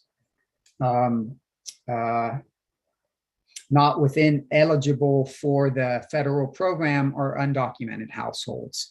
And we don't really know how many there are in New Mexico. We know there's roughly around 60,000 undocumented individuals. How many households that makes up is maybe anywhere from 20,000 to 30,000, and they're likely mixed, right? So there may be undocumented households living with documented heads of households, and vice versa.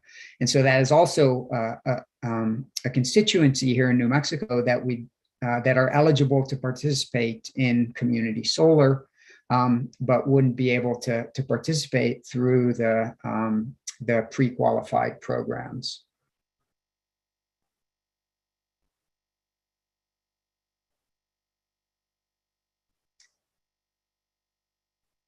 And so the Community Solar Act states that the Commission shall issue guidelines to ensure the carve-out is achieved each year and develop a list of low-income service organizations, which they've done, and programs that may pre-qualify low-income customers. And so we understand that this is an evolving process, and these are a list of some additional pre-qualifying program that can potentially widen the net for pre-qualifying. And I'm sure as this program engages more and more community-based organizations, there will be more suggestions as to what programs some of their constituency participate in that should be in the pre-qualifying program. So for all of these programs listed here, it will again be a subset. Below 80% AMI is needed to participate in most of these programs. So that's something that the program administrator and the commission, we hope, can take into consideration as the program evolves. As well, the statute states that low-income service organizations can pre-qualify low-income customers, and maybe Arthur can weigh in on an interpretation of what that means, of what role that low-income service organizations can play in an ongoing process in terms of pre-qualifying. We can leave that for the discussion. There's just a few more slides. And so this piece around documentation as required for anybody who is not in a pre-qualifying program but wishes to to be counted to sign up as a low-income customer. We have yet to find necessarily a kind of a low barrier piece for that. We know from the commission hearing that there was concern from commissioners about the potential for developers to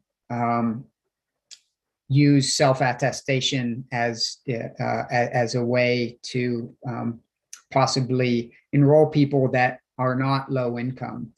And we know that's one of the reasons why we hope to see partnerships with community-based organizations, because at the end of the day, the community-based organizations are looking for the best benefit for their low-income constituency, and have the trust and know that constituency well.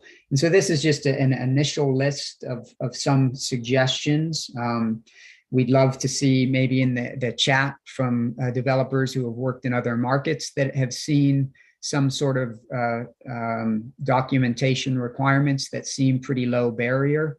And it was told to us by a number of organizations that oftentimes it's not what is being asked, but who's asking it.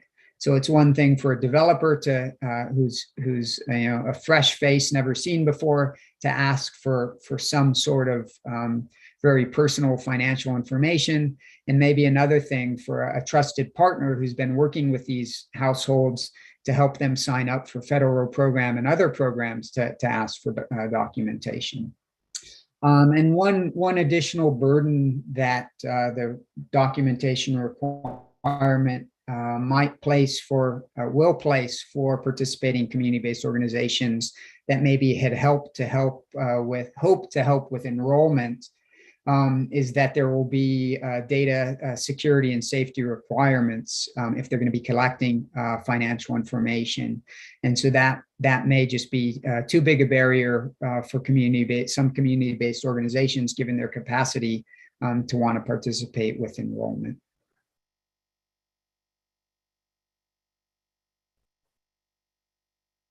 Seems like every time I touch my mouse, a different direction moves it forward or back. And then last piece is the definition of low-income service organizations. So the intention of the statute is to provide benefits for those entities that are providing significant benefits for low-income households and could are often can have ways in which financial savings for them can be passed on by providing more services or other ways to their constituency. And the definition within the statute of low income service organization is fairly broad, right? It's an organization that provides services, assistance, or housing to low income customers. And so what defines services and assistance to low income customers? Again, fairly broad. And so we think there might be value by narrowing the definition of what exactly services and assistance might be. So already it mentions housing and shelters, could be meals, education, training, and there should be a stipulation of what percentages of their constituents go to low-income households. Colorado has a definition where they define the services need to be serving something like, I believe it's 60% of the constituency must fall into the low income category. And as well, it could be helpful to also have just a list maintained by program administrator that lists different agreed upon service organizations. So low-income multifamily housing providers, shelters, food banks, pantries, so entities like, for example, credit unions that offer services and assistance to low-income households probably shouldn't take up the limited number of spaces for low-income service providers. And so that brings me to the end of the presentation. We already had a kind of a question and a little bit of feedback on the bill savings, how that incentive within the selection might translate. I'm going to move on from that. And just, if there are any questions among the many folks present, any recommendations from some of the, regarding some of the topics that were brought up, and as well, barriers that haven't yet been discussed. Okay, thank you, Christian. There are a number of questions that we'll try and sort through. Not all of them are exactly relevant here, but here, final report coming from the outreach group. Will it contain guidelines, list of low-income service organizations and programs that pre-qualify? We've already identified the programs for pre-qualification. Have anything further on what you anticipate the report will include, Christian? Yeah, thank you. So that's a discussion that we need to have within our group.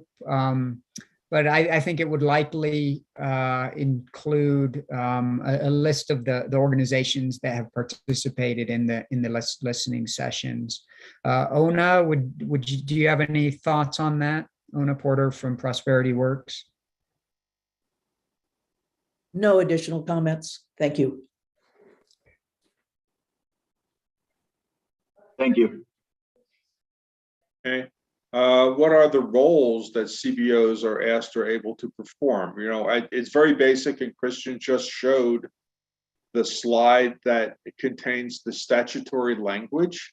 And really what it came down to was that the commission was directed to identify a list of community-based organizations that could pre-qualify customers for the low-income carve-outs, right? So that's all part and parcel of the work that Christian was describing here.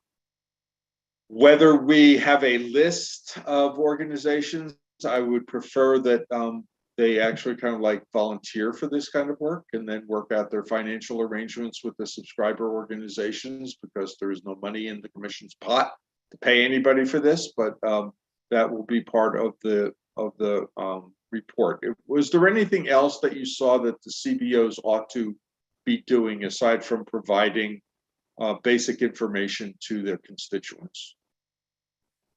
But we know from other markets that one common role is helping with enrollment. So a contract might be formed with a community-based organization that then goes and finds households that want to enroll in the program, and they receive a compensation for every household name that's given or subscribes. There's other organizations that might have a broader contract to help with the education and outreach piece. And then I think in less common circumstances, there might be an organization that has the IT and management capacity to actually play a role as with ongoing subscriber management, which I think is often undertaken with contracts from folks from out of state who do this in other markets. Jillian Hansen notes that two of the recommendations that kept coming up, self-attestation and consolidated billing, were not implemented in the pilot program. That was the commission's decision.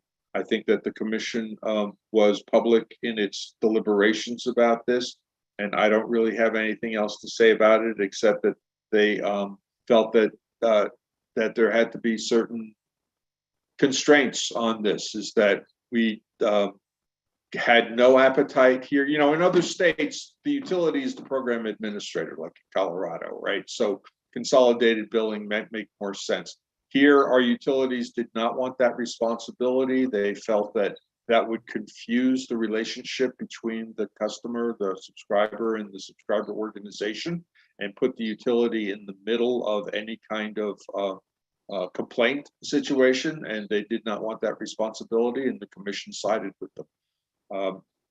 Whether it makes it easier or harder, I can't say. Different states do it differently. As opposed to self-attestation, there was very much a concern expressed by the commissioners that we have to be as above board and defensible as possible in putting this program together. And while it may be a barrier for some people to prove their eligibility under the various modes that we've identified, we have given wiggle room for a certain period in order to come up with the proof after signing up as a low-income customer. But there's two things to notice here. One is that low-income customers don't have to identify as low-income customers in order to participate in the program. Anyone can participate in the program, right? The low-income designation is really to meet the carve-outs for each individual project, right? So that's an important consideration, that it doesn't preclude anyone from participating in the program, and they may well see a benefit. And secondarily, just my back of the envelope calculations is that there are plenty of eligible customers in New Mexico in order to meet the minimum criteria. We're really working under a 200 megawatt program, and an average household might be using 5 kW peak of electricity. That is, literally maybe 30,000 different individual customers, and we were looking at a universe of 10 times that much. So I'm not seeing that it's going to be difficult to sign up enough customers to do this. The question is, are the opportunities being opened fairly, right? And that's really what the commission is concerned about. I don't know if anybody else wants to weigh in on that, but that's how the commission came down on those two issues. And whether they contribute to the success or not success of the program, we'll wait until the report to the legislature when we sort out all the many different things. Christian, you have your hand raised. No, yeah, I was just going to mention that as you mentioned, by the time the first projects are built, there may be something like a year of implementation, and then the evaluation to the legislative committee. And so that would be a good time to look at exactly these issues, revisit them, and have another conversation and discussion about the next phase of the program.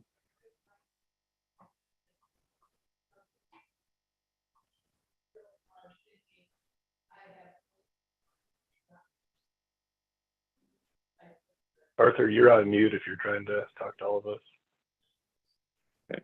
So another question here is from Jason Kaplan, who asked if we've given consideration to customers who might be in budget billing or balance billing with the utility, and how that might conflict with the community solar credit application. We had not had this conversation. Nobody raised this. So Jason, can you explain what you're trying to get at and see if anybody has any insights to this in other states? Yeah, thanks, Art. So in other states that we work in, this is Jason Kaplan from Power Market, where subscribers, certainly you see most often than not, those are in the low and moderate income subset, participate in balanced or budget billing. For those that are uninformed, this is a program where they pay a fixed amount to their utility each and every month, regardless of their consumption. So they might pay $50 every month, regardless if in one month they really used a value of $40 of energy, but another month $100. And then obviously this is a benefit to them if they're on a fixed income. When you start applying community solar credits, obviously we are in this mechanism where we're charging customers for the value of energy that apply to their bill. If they are still participating in a budget billing, it's very possible that simultaneous with paying that fixed amount each month, that then we would also be charging them for the value of the energy, the community energy that they've applied to their bill, thereby almost these customers paying double. Or in some cases, because again, we're charging them 90%, or again, in the next program, potentially 80 or 70% of the value of the credits, that this could actually provide a harm to those customers that are on balance or budget billing. Thereby, it's sort of being a requirement in essence that a customer has to unenroll from balanced or budget billing to then participate in community solar. So that is just a consideration that we've seen in other markets. Now, New York, this is a consideration that the utilities have enabled through their own mechanisms to apply credits even to budget billing amounts, thereby reducing the customer's budget billed amount in a month. But again, this is a constraint that we've seen across markets when you apply community solar credits to customers that are paying a fixed amount each month. Okay.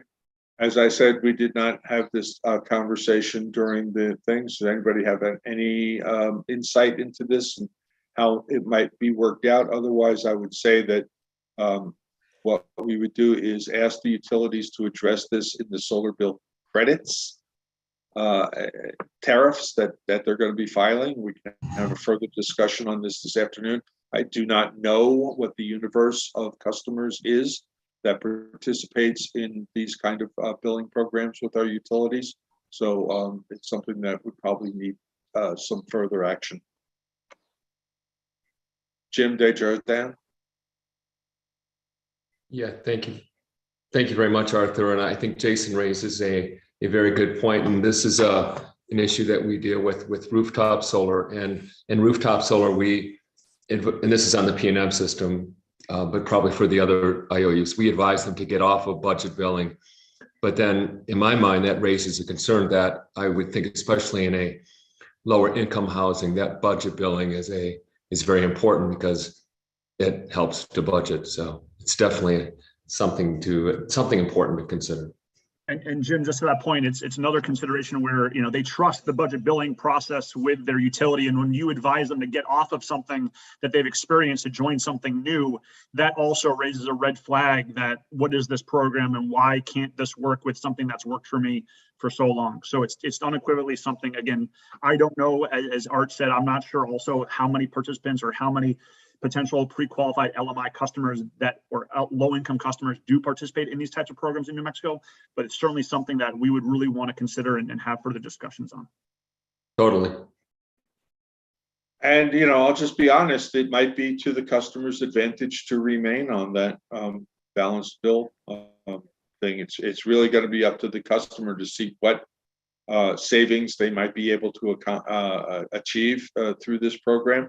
And in some cases, it may be a wash or it may not be worth their time, but that's going to be left up to the customer to make that decision.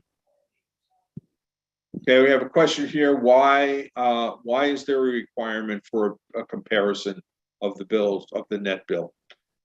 Because our commissioners required that. That's, you know, well, all I can say is that they felt that it was important that potential subscribers have as much information as possible, and we'll have to work out what is an acceptable level of commitment there. Again, we don't have all of the numbers so that we cannot kind of like really model this yet, but at some point you're going to have to make a presentation to your prospective customers that this is to their benefit, and that's one of the ways to do it. Okay, will SNAP help promote community solar to all their members? I have no insight into that. Christian, have you talked with the people who administer the SNAP program? Yeah, we had a good meeting with the folks from the Human Services Department of the state, which administers SNAP, LIHEAP, Medicaid. And they were quite interested in the program, and they came up with a number of ideas as to how they might participate to help share information about the program with maybe mail inserts on some of their social media, etc. I believe this week they're meeting with folks from NREL and the DOE program, where there's a pilot this year for a platform that's being developed to help LIHEAP customers get enrolled in community solar programs.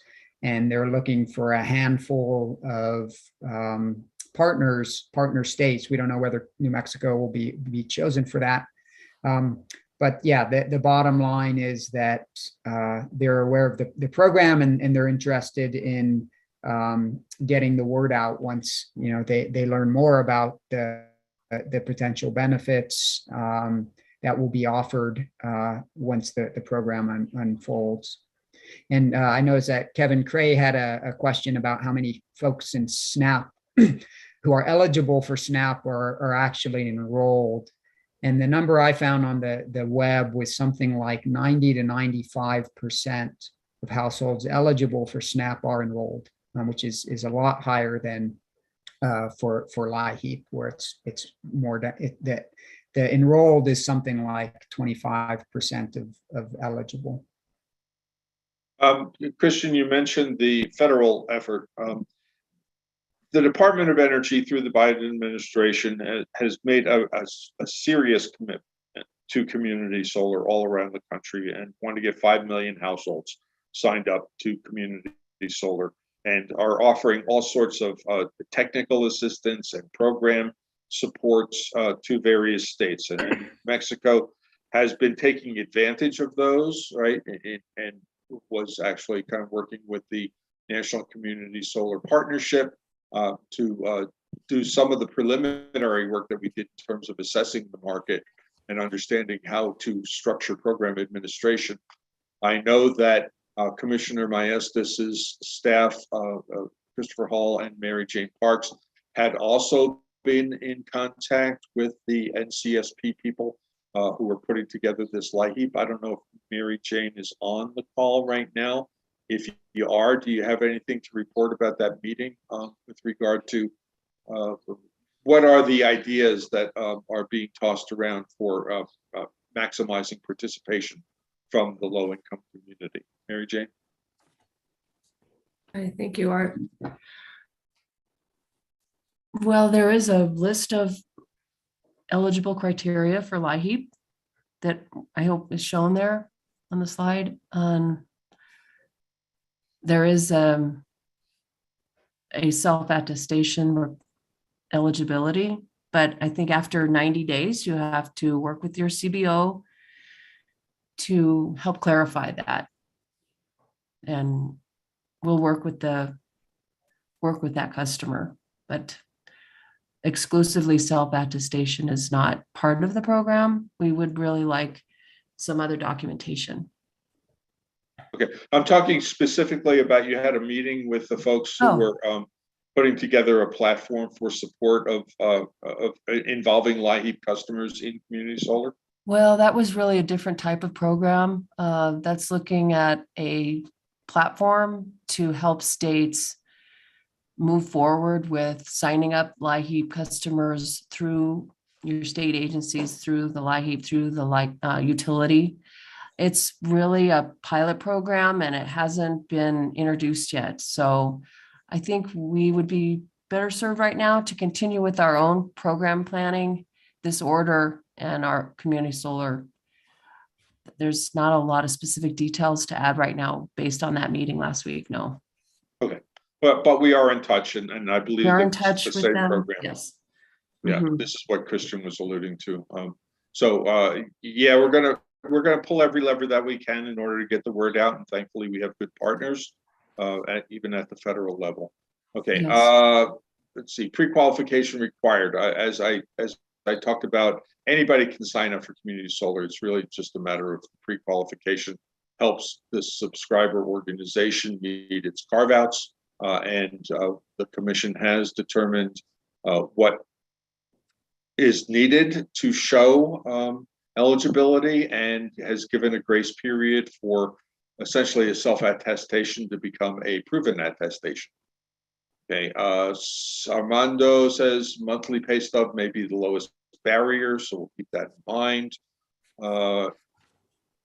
What are the protections for subscribers for unforeseen damages to community solar system elements? Will that oversight be through the PRC or insurance entity? Each project has a requirement for insurance, and that insurance should cover non-delivery. It's important to remember here is that the energy from the project is still being delivered through the utility to the ultimate subscriber customer. So if a particular community solar project is offline, we do have requirements for them to notify the utility and to notify their customers. The utility would continue to deliver energy. There would not be a cutoff of energy to the customer, but then it becomes an accounting mechanism, is that there may be a previous banking of more generation than was delivered in a previous month that would get subtracted. But in the long run, if there is a disjoint, that would be covered in the producer agreement that will kind of like set out the terms for delivery of the energy from the community solar project to the utility. You know, we want to avoid court, that's for sure, but you know, these things can happen. But if a project goes out, then that could open up the opportunity for a project that had been on a wait list to come in and move into operation. So that's one of those things we'll just have to see. Okay. Yeah, there's some crosstalk, I don't think, on this.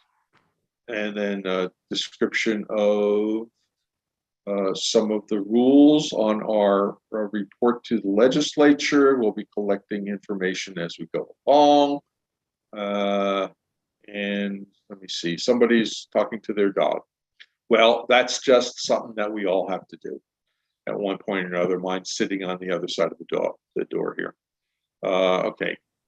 Will a subscriber organization be able to review the customer's sufficient confirming documentation and deem that a valid LI customer? We anticipate that yes, that would be part of their job. Whether there's documentation that has to be formalized and provided to the commission along with the disclosure forms will be determined. We have a program administrator that we're negotiating with that has done this in other states and has a mechanism that could cover this, but you'll just have to hear more about that after we've signed the contract. Okay, those are the last questions that we have in the chat.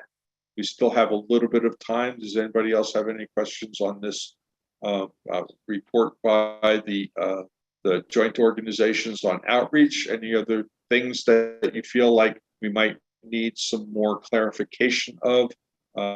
As I signaled earlier, there's a lot of stuff that's going on in this program, especially since we've never done it before. And we appreciate your pointing things that might require a little bit more refinement. And certainly if you have some specific questions, you can put them in the form of an email and we'll try and work them into the final report from this group. Anybody else?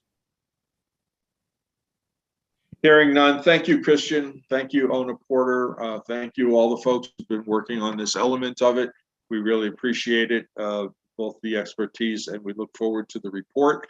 And we certainly will take your recommendations into consideration for how to make this program a good opportunity for everyone in the state of New Mexico, with particular attention to trying to get as many low-income individuals and organizations signed up as possible, because I think that that is the intent behind the program from the legislative point of view, is really to make this an affordable opportunity for everyone. Okay. I have both 12 minutes and a set of questions that were provided to me. So once again, I'm going to share my screen, and we may not be able to get to all of these right now, but I'm going to pull up a sheet that was provided. And if you can see,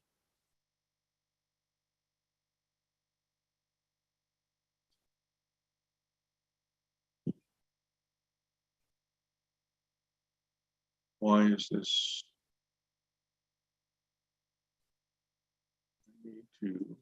There. Can you see this sheet in front of me? A white piece of paper with some questions? Right. Okay. So some questions that came in: how will the 20% developer cap be applied?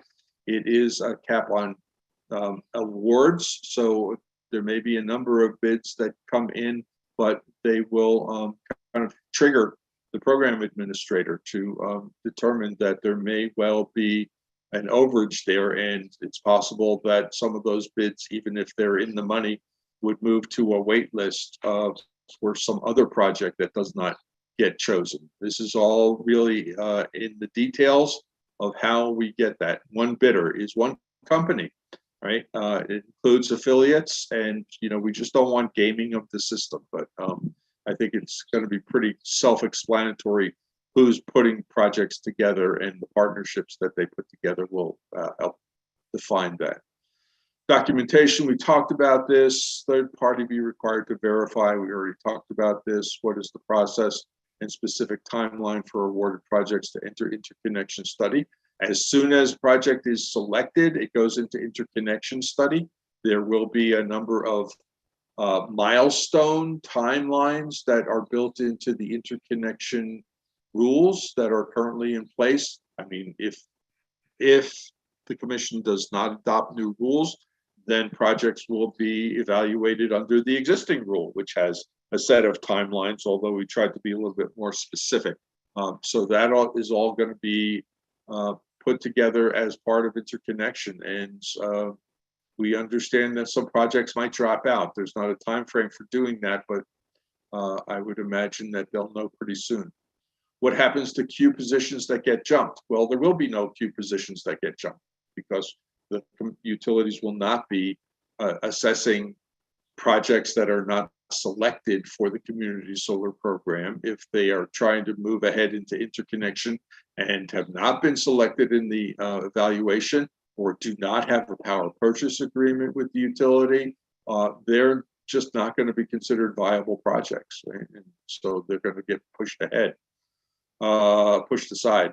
Scoring, we already talked about this. I don't have any further information on this one. Scoring criteria, we're just going to have to deal with it in the RFP documents. It's a little hard to do this. The process for native projects. There is no process for native projects because they are exempt from the commission's rules.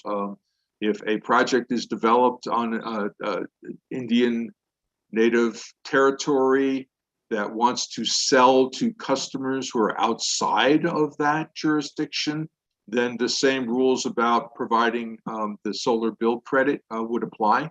But the commission has, because the legislature told us to, and because sovereign tribes have told us to, taken a hands off with regard to native community solar projects. We would hope to see some developed on native communities that are serving particularly the residents of the reservation or the pueblo, but they are exempt from commission jurisdiction. So there's not much I can say about that.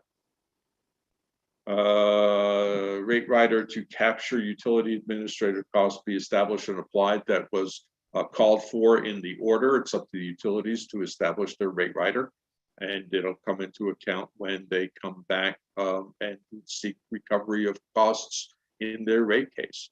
It shouldn't have anything to do with the subscriber organizations. This is really something for the utility to keep accounting of the costs that they incur in order to bring this program into fruition. And we have done everything that we can to shield those costs, right? Such that the costs that are subject to the cross subsidization really have to do with the solar bill credit. If it's different from what the commission has approved and what is considered a non-subsidy, interconnection costs should be fully collected through the interconnection process. There may be some cost that the utilities incur in changing their bills in order to provide visibility into the solar bill credit that would go into their rate rider. They're going to have to make a case for any other kind of expenses that they seek recovery for. There's not a guarantee here, but there is a sense that they can start accounting. Right. Well, I mean, this is just the way that we're going to try it. Commercial operation date of the project. Well, we've already established it in the rules, so we're not going to change the rule. Mechanism to capture and enforce if needed bid commitments from the RFP. That is going to be part of the monitoring of the program administrator. We are requiring reports on that. There is a mechanism for customers who feel that they were told one thing and are being charged something else to come to the commission and file complaints that we would hope to be able to resolve. But beyond that, if it's a complaint that seems to be egregious enough, it will get referred to the Attorney General's office. And this has happened in other states. We would like to keep that to a minimum. So we're asking everybody to make commitments that they can live up to. And let's see, mechanism for, all right, we got that, and then definitions.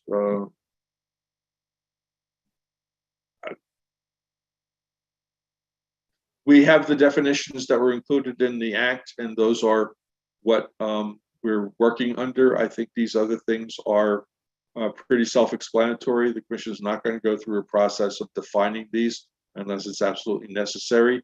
A few of these can be included into the report from the joint group, do you think? And an RFP bidder. I mean, an RFP bidder is somebody that bids into the RFP. I'm not quite sure why you need definitions of these things. They seem like they're English language to me.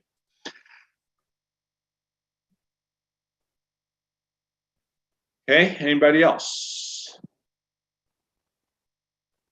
There may be more questions later on. I'm going to stop sharing my screen. I'm going to point out that it is affiliates.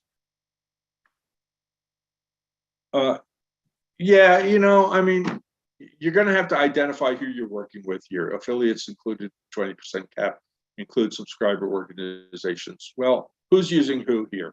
It's a partnership. Subscriber organization is not an affiliate. We're talking about business relationships, which you might have a company that is a utility and it has an affiliate that does non-utility development. That's what we mean by affiliates. Or we have a national company that has set up a company subsidiary here in New Mexico.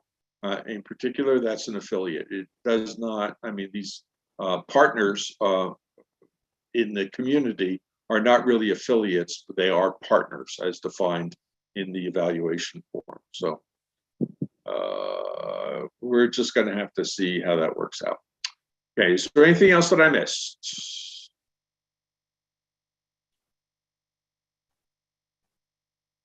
Going once, going twice. I'm going to let Curry Klim into the program from the waiting room and then announce that it is time for lunch.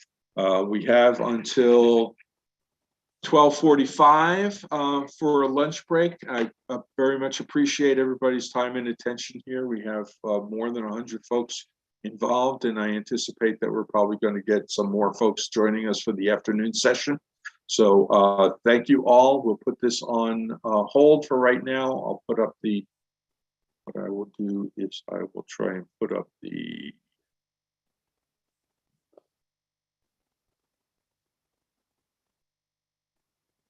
I'll have to put up the agenda, but it's not here right now. Okay, thank you. We'll see you all at 12:45. Thank you, Art.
Okay, we'll be starting again in just about 2 minutes.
Okay, everybody, thank you all for joining us. You know, I don't have any sound in my ears, so I'm just going to pretend that you can all hear me. And if I'm just talking and nobody's hearing me, just somebody raise your hand. There's Christopher Dunn is telling me that it's okay. David Watt's telling me it's okay. Thank you. All right, so the next portion of our festivities have to do with the derivation and explanation of the solar bill credit. Christopher Dunn, who's an economist with the Public Regulatory Commission's Utilities Division, has agreed to moderate this portion of the show. So I'm going to turn it over to Christian. Thank you very much, Christopher. All right, thanks, Arthur. Is everybody able to hear me okay? All right, I see a thumbs up there. Let me get this presentation sharing here.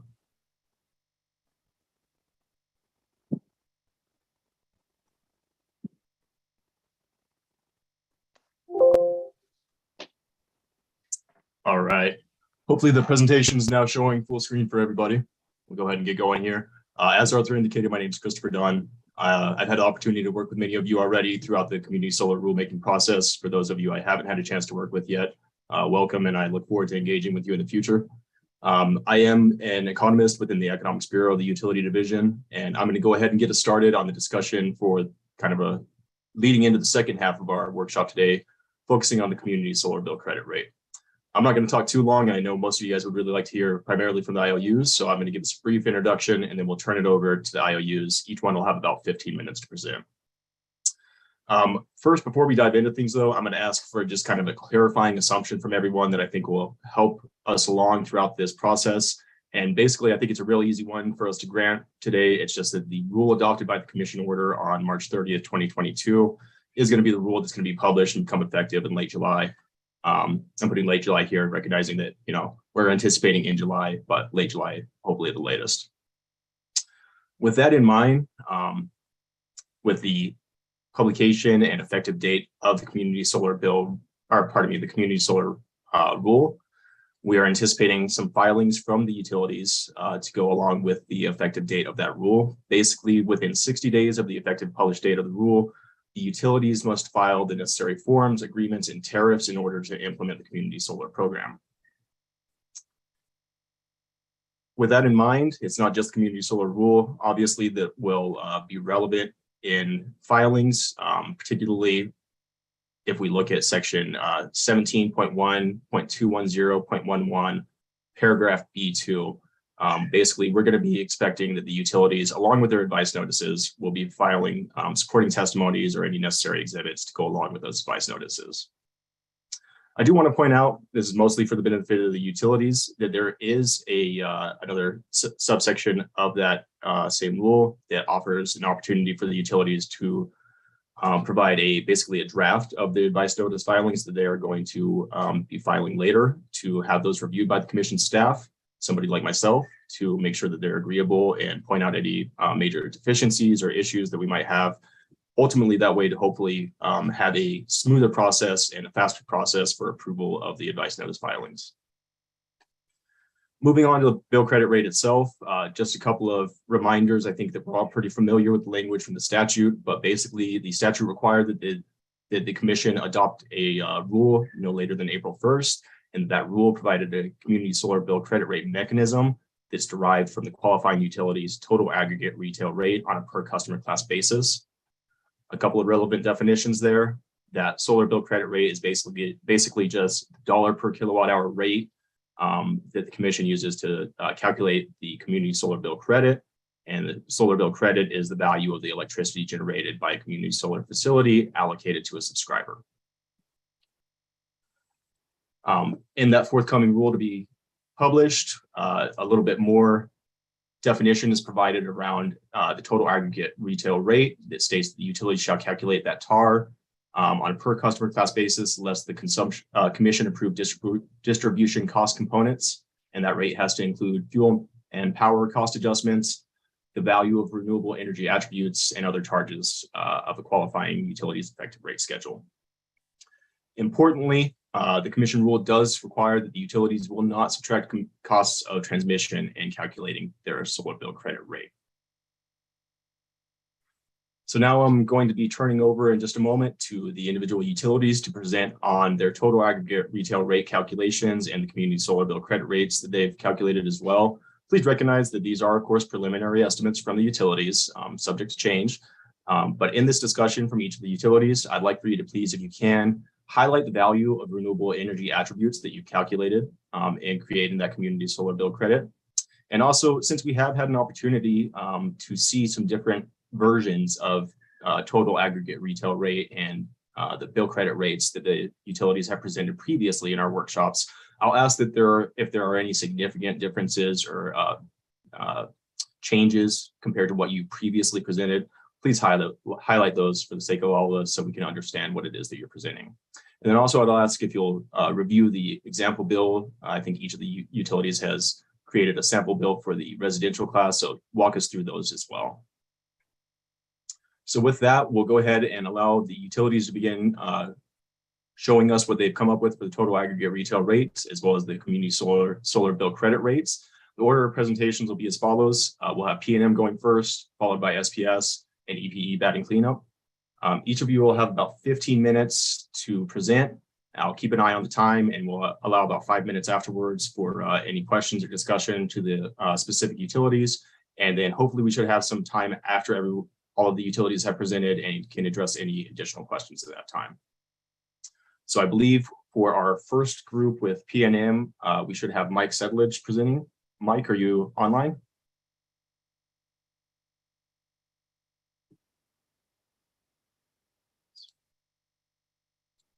I'm unmuted now. So yes, I'm here and I'm ready to go. Will I be able to share my screen? I was trying to make sure. Yes, I'm going to stop sharing mine right now. Verify that the permissions are up. Yep, there we go. Okay, and before we get started, I was instructed by my legal team that one of our lawyers would like to say a few words before I begin, so I will turn it over to our counsel, Debria Terwilliger.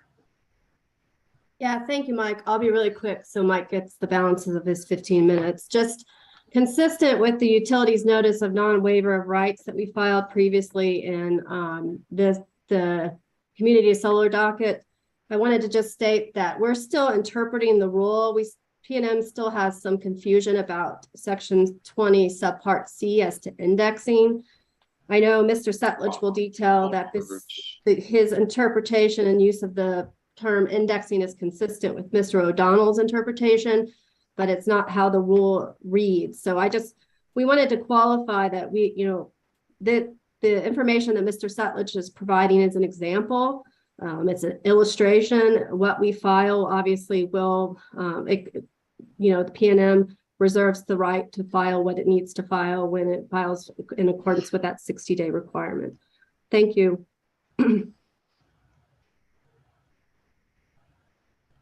Okay, so having said that, hopefully everyone can see my screen here. Yeah, if you could make it a little bit bigger in terms of the numbers, there's not so much that we can do here. Yeah, let me see if this helps. And you need to I will cinch that up a little better. See everything. Yeah. Is that a little better? That's a little better, thank you. Very good. Okay, so this is no significant changes whatsoever from what we had shown the last time. So I'll just run through this relatively quickly. Basically, the way PNM is calculating this is we've got this total company approved revenue requirement. We didn't have a little bit, this is where the indexing questions come in. We had an approved revenue, fully litigated case in 15, and in 16 it was a black box settlement. So basically I've got a tab that shows this, but we just ratioed up these numbers to come up with the right total company number. And that makes these distribution, energy, and customer components, demand, all add up to the right total. So 337 million to come up with the customer charge approved revenue. That's basically the fixed charges. That's the approved billing determinant times the number of customers. And so that's how that was calculated. This is the amount of energy in that case. And so now once we've got those numbers, we can do the calculations. The demand and energy rate is the 337 divided by the energy. That's shown right there. Our fuel is rider 23. The renewable energy rider is rider 36. And that's also what we would say is the value of renewable energy, I think, the purpose of this calculation. So if we take those, the minimum charge is the customer charges divided by the same energy to come up with the total aggregate retail rate, or TAR. Just a couple things I want to mention about this is our fuel rider changes quarterly, and the renewable energy rider changes a couple times a year as well. So the way I've done the sample bill, we can avoid some of those changes to make it so it's a little more clear for the customers. So anyway, we ended up with this TAR there. Distribution cost components is the 0.19 cents, and that is taking just the distribution part, no transmission, of the demand divided by the energy to come up with a credit rate of 0.99 cents for residential. I know I went over that pretty quick. Does that make sense? Yeah, I think that does make sense, Mike. I don't see any hands jumping up or questions in the chat. I did the exact same set of calculations for the small power here. So the methodology is exactly the same. But so notice here, this total 99.99 cents is for residential. I'll switch now over to the sample bills. And the way I have done this upper part of the screen is just a typical bill the way it is now with no community solar. This is for a typical customer using 600 kWh per month for the year. They end up with a bill that's got some, well, our rates are based on blocks. We've got block 1, block 2, block 3. This customer would only have energy in block 1 and 2. They would have a customer charge. They would have this fuel and purchase power and their renewable energy. If you add all that up, you get 73.88. Our energy efficiency percent adds another 278. So their bill total for this customer on average for the year is 76.67. This section in column B is for a community solar subscriber. So all these calculations up here are exactly the same. The regular bill is not impacted. The bill from the utility, as far as these charges, is exactly the same. What they would get here is for the amount of their subscription credits. And rather than, these three add up to the 0.9099 cents. But rather than sum that up and give them a credit for the whole thing, I think it's a little clearer to just break that out into components, because this fuel and purchase power exactly matches the current rate there, and that will change more often than will this community solar credit. And the renewable energy, same way. So these are direct offsets. So I think that's a little clearer. The customer will see this number not changing. And if this number changes, then that one will have changed at the same time too, to arrive at that. So this customer ends up saving $54.72 if they weren't charged anything by the subscriber organization. So that's the amount of the credit. That's how we're doing that calculation. And again, there's no real changes here from what we had shown before.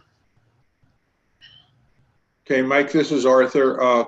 Couple of things. One is, can you go back one page? Well, actually, you see, you're showing it here, that the value of the renewable energy is considered to be about 0.6 cents per kilowatt hour. Okay.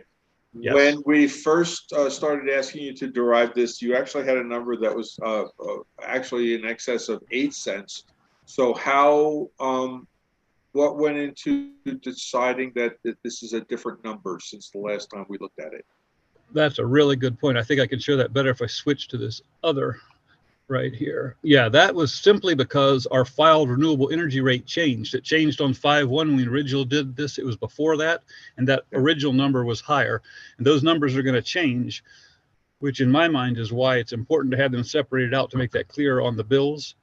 Yes. But yes, that's just whatever our effective rate is at the time. And these will change when they change, and we would reflect that on the bills. Okay, thank you for pointing that out. We did have, I think, something of a lack of clarity in terms of how to calculate the value of the RECs, and what the commission decided was that it essentially is this number, and it will be different for each of the utilities because their calculation is different. I do want to point out, one, we can get to the issue of quote unquote indexing, and indexing may not be the right term of art. I thought that we changed the wording in the final order to adjusted, but this is essentially what you did. This was PNM's recommendation from the beginning, is that since you had a black box settlement, that you would just adjust the numbers. And in this case, most of the numbers went up a little bit with the difference of this renewable energy value.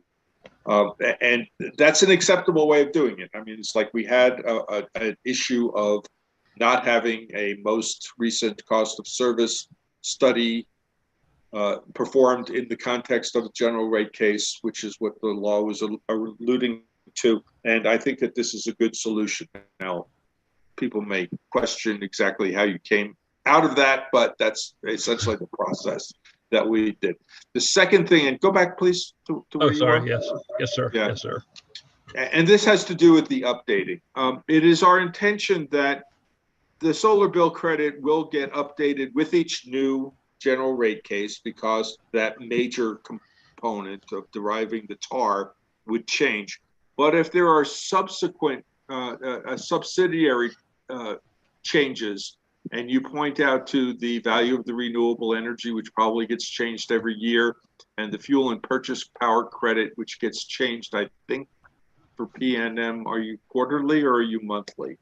Quarterly, yes, sir. You're quarterly on that. That would entail an advice letter to the commissioner that changes the calculation. You know, we want those two fluctuating numbers to be as up to date as possible. And we're giving the utilities the flexibility to come and tell us when they change. Does that seem to be an acceptable way of dealing with it?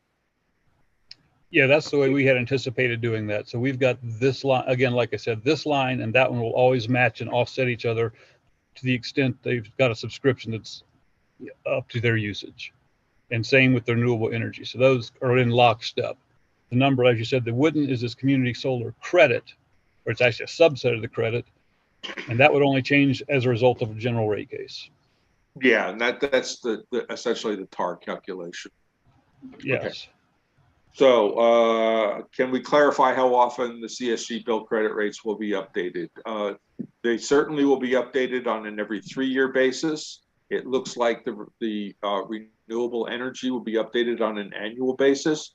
When PNM comes to us with the request to approve these tariffs, what are you going to ask for in terms of the cycle of updating? I think as far as that line 11 on here, community solar bill credit number itself, that would just be when we have a rate case. So every time we have a rate case is when that would update. but we would anticipate anytime the fuel clause or the renewable charges change, we would file an advice notice to change these components of this. Okay.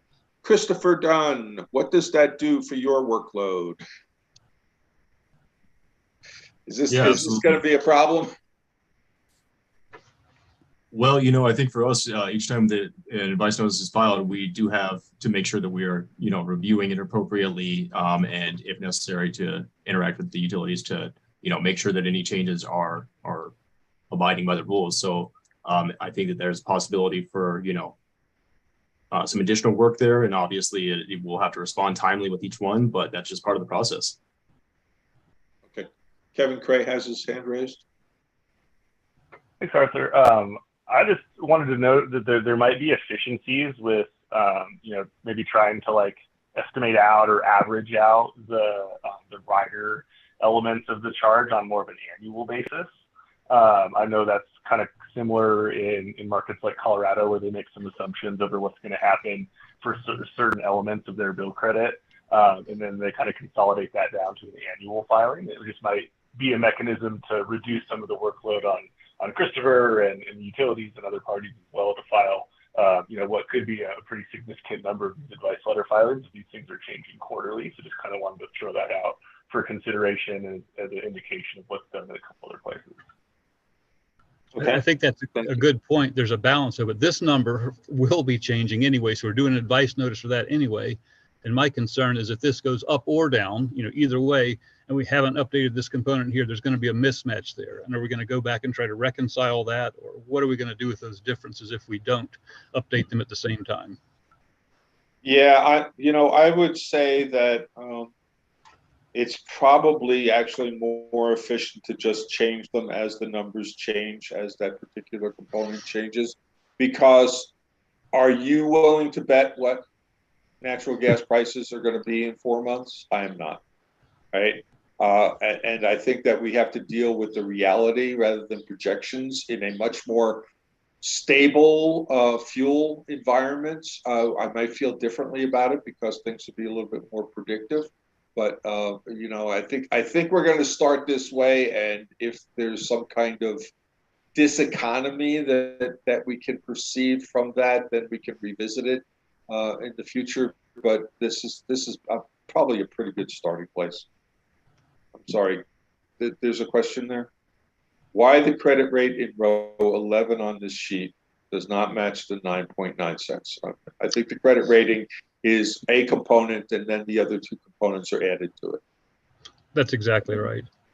If we go back to this calculation, it is, let me find the tar here. It is these. Yes. Yeah, it's that component of it. So they do, the total matches. Okay, we had a couple of other questions here. One had to do with seasonally differentiated rates, and I believe that the commission asked for average rates just for the changes here. Mike, would that be a big difference for people? I mean, based on the way that we're dividing these things. Well, originally, one of the ways I calculated these was using the full detail that each one of these blocks was going to have different ones and seasonal as well. And it got to be so complicated. There were so many different rates. I think the direction, what I understood the direction to be was to come down with just one annual rate so that it's much simpler for people to understand it. It's not going to be changing. At least that bill credit rate won't change as frequently. Summer and winter, it's the same. Yeah. Okay. All right. Well, you know, we're not going to be perfect, but we just want to make sure that nobody's disadvantaged by the methodology that's chosen.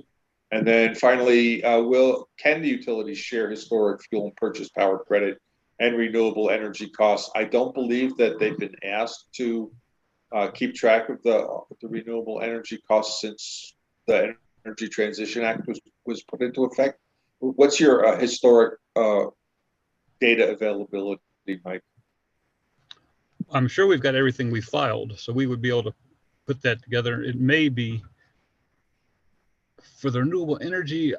I don't think we have that currently on our website. I know for the fuel and purchase power, there is a page under fuel and purchase power costs on the PNM website, which lists historically what those have been. So that data is already out there for fuel and purchase power.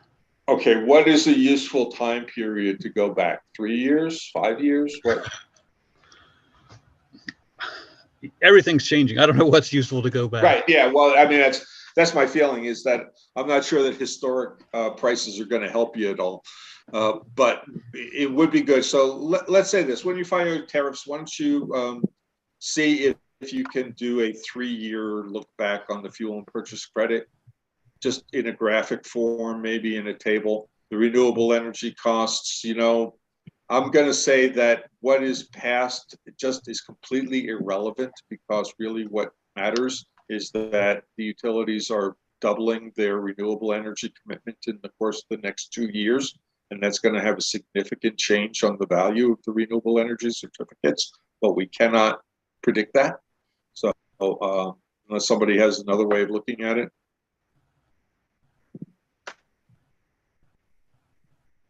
Okay, I'm sorry, I talked. No, that's right. I do want to make a slight correction to one thing I said. We don't actually file an advice notice for the fuel and purchase power every quarter, but we do file quarterly compliance filings on that. So it's not exactly an advice notice. It's just a quarterly filing to show what that is. I'm just scrolling through a couple of the questions here in the chat just to go back up. Looks like Ross wanted to clarify, looked like at some point it was said 0.99 cents per kilowatt hour, but it's actually 9.9 cents. And that's what we show on the screen currently. And I think you could confirm that, right, Mike? Yes.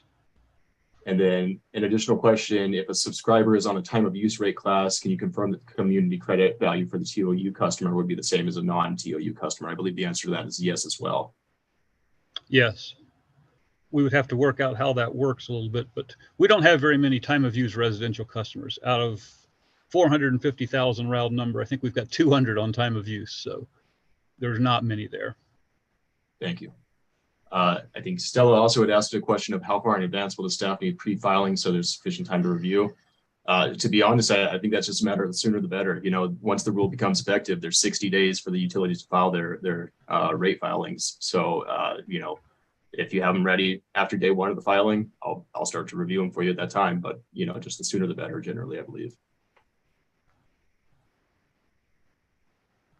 Let's see, looking back, I think you and Arthur went through most of these questions. We got just a few minutes left before we need to get to SPS. What is the hypothetical CS subscription of 552 kilowatt hours based on? I just picked a number. I figured, you know, their usage varies by month, right? People use more in summer probably or winter probably than others. And so this is looking at an average. So I chose 92% of their energy there. It's totally arbitrary. I want it to be fairly high, but I think it's unrealistic that it would be exactly 100%, but it might be. You don't want to oversubscribe because then they'd be paying for something they can't use, so to speak. So I just chose 92%, which resulted in 552, and any number would work. These are just example bills. Okay. The actual usage is what would play on any individual customer. Jillian asks if the utilities will be releasing credit calculations for the other classes. Yes, I think we're going to have to make sure that we have calculations for all the classes wherein you can have the nonprofits, hospitals, schools, and those other participants engaging in the program. But at this point, we just asked for the utilities to give us their residential and small commercial estimates right now. Yeah, we would follow the same exact methodology. So the calculations would look exactly the same. Excellent. And then Anastasia Stevens asks, if the credit goes down, does that constitute a rate increase subject to notice and hearing under the Public Utility Act? Does it constitute I have an opinion. Go ahead. In my opinion, it would not, because the rates that we filed are these rates up here. And those are things that are not changing. That's just a credit. So I would not see that as a rate increase, because these are the filed rates for 1A that I'm highlighting here. But somebody who's a lawyer may have a different opinion. Well, if you have a monthly or a quarterly change to your fuel and purchase, that would have an impact on the credit. You don't file a new tariff with each one. You just let us know that there's a difference, right? Mm-hmm. Right. So what we can expect, Anastasia, is that with each general rate case, there'll be a new calculation of the overall TAR, and then that would trigger certainly a rate change. if there is a huge change to some component of that, I can't imagine what, but that might happen, then that might affect a required change. But these other things are really adjustments on a periodic basis that, you know, that were called for in the methodology. So I don't think that it triggers the whole thing. And you wouldn't really want it to, would you?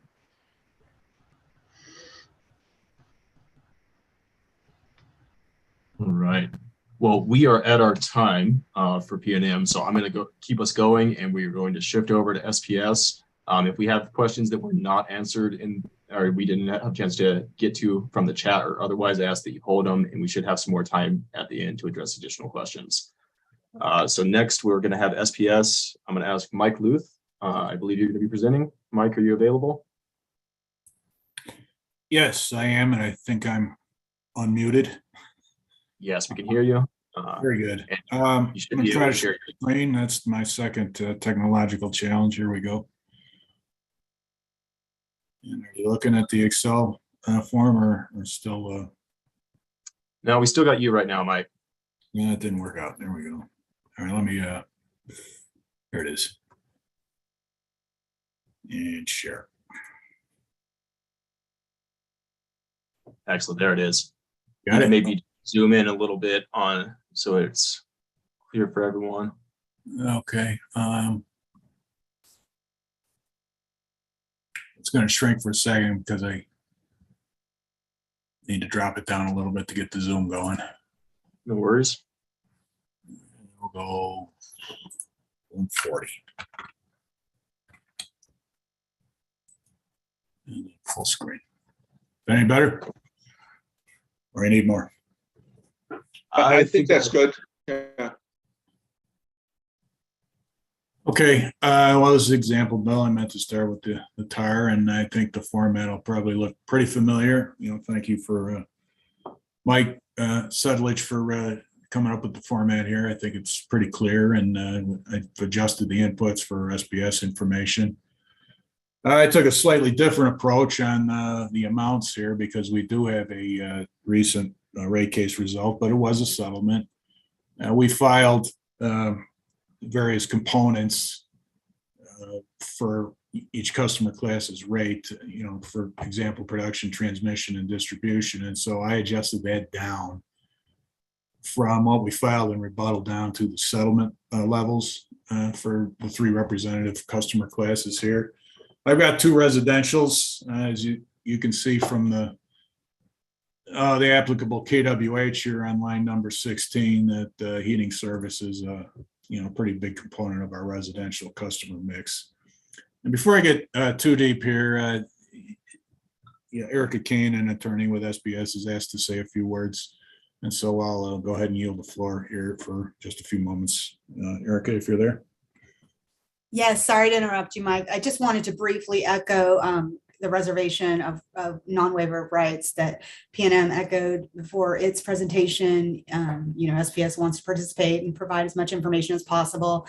But again, like P&M, we're still reviewing the rule, and you know, what we present here today is not intended to bind us in any way to what we may later file in these matters. So just wanted to note that before we get too deep into this. Thank you. Okay, thank you, Erica. Anyway, continuing on, so, you know, I was just comparing residential services that we have at SPS, and the reason why maybe I got a little bit different presentation than P&M did. But other than that, other than the numbers, of course, you know, the inputs and the format of the worksheet are the same.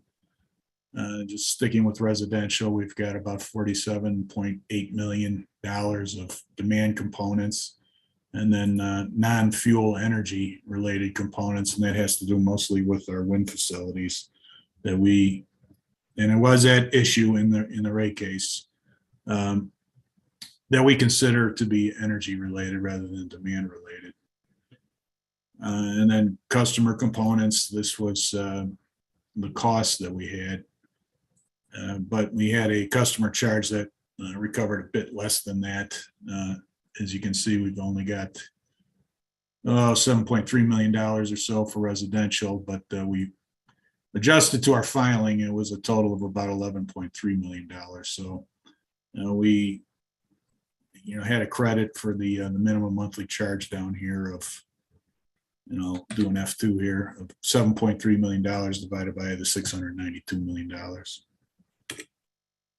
And getting back to topic of discussion during P&M, this is our fuel and purchase power adjustment clause, and it varies every month. I've updated it slightly from what I presented in a smaller workshop group, which had, I think, November through April at that time. Our costs, at least for the last month, have come down a little bit. I'm not sure exactly why, because natural gas has not shrunk very much, if at all, over the last month, but we ended up about 1.9 cents in the last month. But I took an average, and I'd like to endorse the concept of not having an advice notice for every single month for a change in the fuel and purchase power clause. As P&M Mike Sedlich said, they don't do it quarterly, and we file a report monthly on that. And so the commission is advised of that. And, current customers aren't, they don't get a notice for a change in the fuel and purchase power clause every month. And I believe that the bill presentation will be very clear to the customer on the, for every kilowatt hour they'll first be charged, and then any level of their subscription, they'll get a credit for that same amount every month per kilowatt hour. We've got an annual change in the RPS cost rider. There's two charges there. If you look at the cell input, we've got a reconciliation from before the rule changed in 2019, where we refunded a fair amount of money to customers that are considered large, at least at that time, of 10 million kWh or more. But we didn't know what the 2% limitation was until the year's billing was done. So therefore the credit was issued the following year. And so we wanted to limit the credit or the charge to customers that were not limited or capped. And so that'll be part of our filing this year in the RPS case, but these are the rates that are in effect right now. So anyway, we've got a demand and energy rate of about 10.3 cents, and then the fuel, and then the cost rider. And so that totals up to about 13 cents per kilowatt hour for residential. And then you've got all the reductions of the credit for the minimum customer charge, or, service availability charge. And then the distribution cost components, bringing it to 9.6 cents for residential service, which is, I think, comparable to where P&M is right now. It's a little bit less on an annual basis for residential heating service customers. They use more kilowatt hours every month. And so overall, their per kWh rate is lower than residential service. So hence their credit would be lower under this program. I don't know, maybe before I go to the example bill, I should ask if maybe anyone has any questions that we can discuss here. Yeah, Mike. Yeah, this is Arthur. Just to clarify, because your renewable energy credit value is a lot lower than you had previously shown. You said that this represents a rebate that you had, or a refund from having too many RECs. Is that what's going on? I know that you guys have been meeting and exceeding your minimum requirements each year, unlike others. Is that the explanation of this change? It changed from the presentation just a month or two ago. Art, I don't think that I changed that. I have the rate effective as of May 1st this year, and I think I might have maybe I presented this back in April. So there was a change as of, I think, the first of the year, which I'm surprised I didn't have that. But could you say what it was before?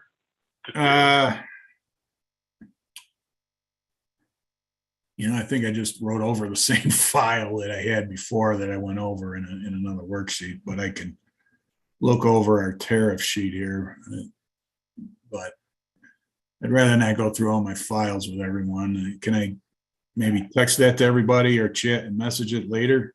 Yeah, that would be good, because actually I don't have the numbers that you presented in April in front of me, but when we went back, it was like, 4 cents a kilowatt hour. I don't think we've ever had an RPS charge of 4 cents. Yeah, well, there was a calculation. All right, I'm sorry, this number just doesn't make sense. But in September, when you were calculating RPS, I mean, we had here 0.08 cents a kilowatt hour in terms of a number, but I'm not holding you to those numbers because that was a long time ago.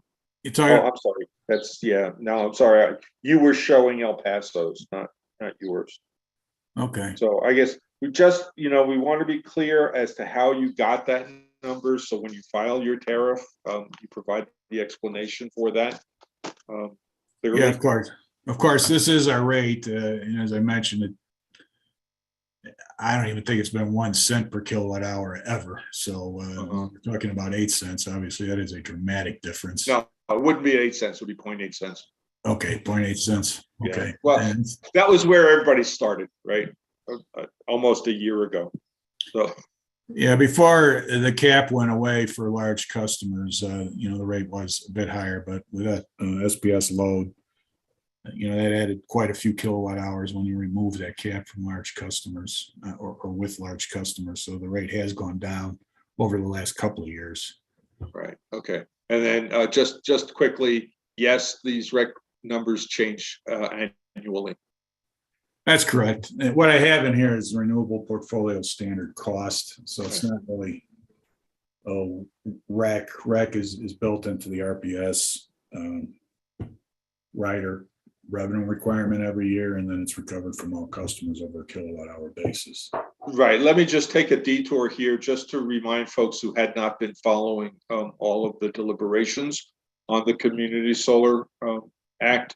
But when the commission first put out the proposed rule, we also asked people for comments on a number of issues that had not been determined. One of them was the valuation of the environmental attributes of the renewable energy certificates.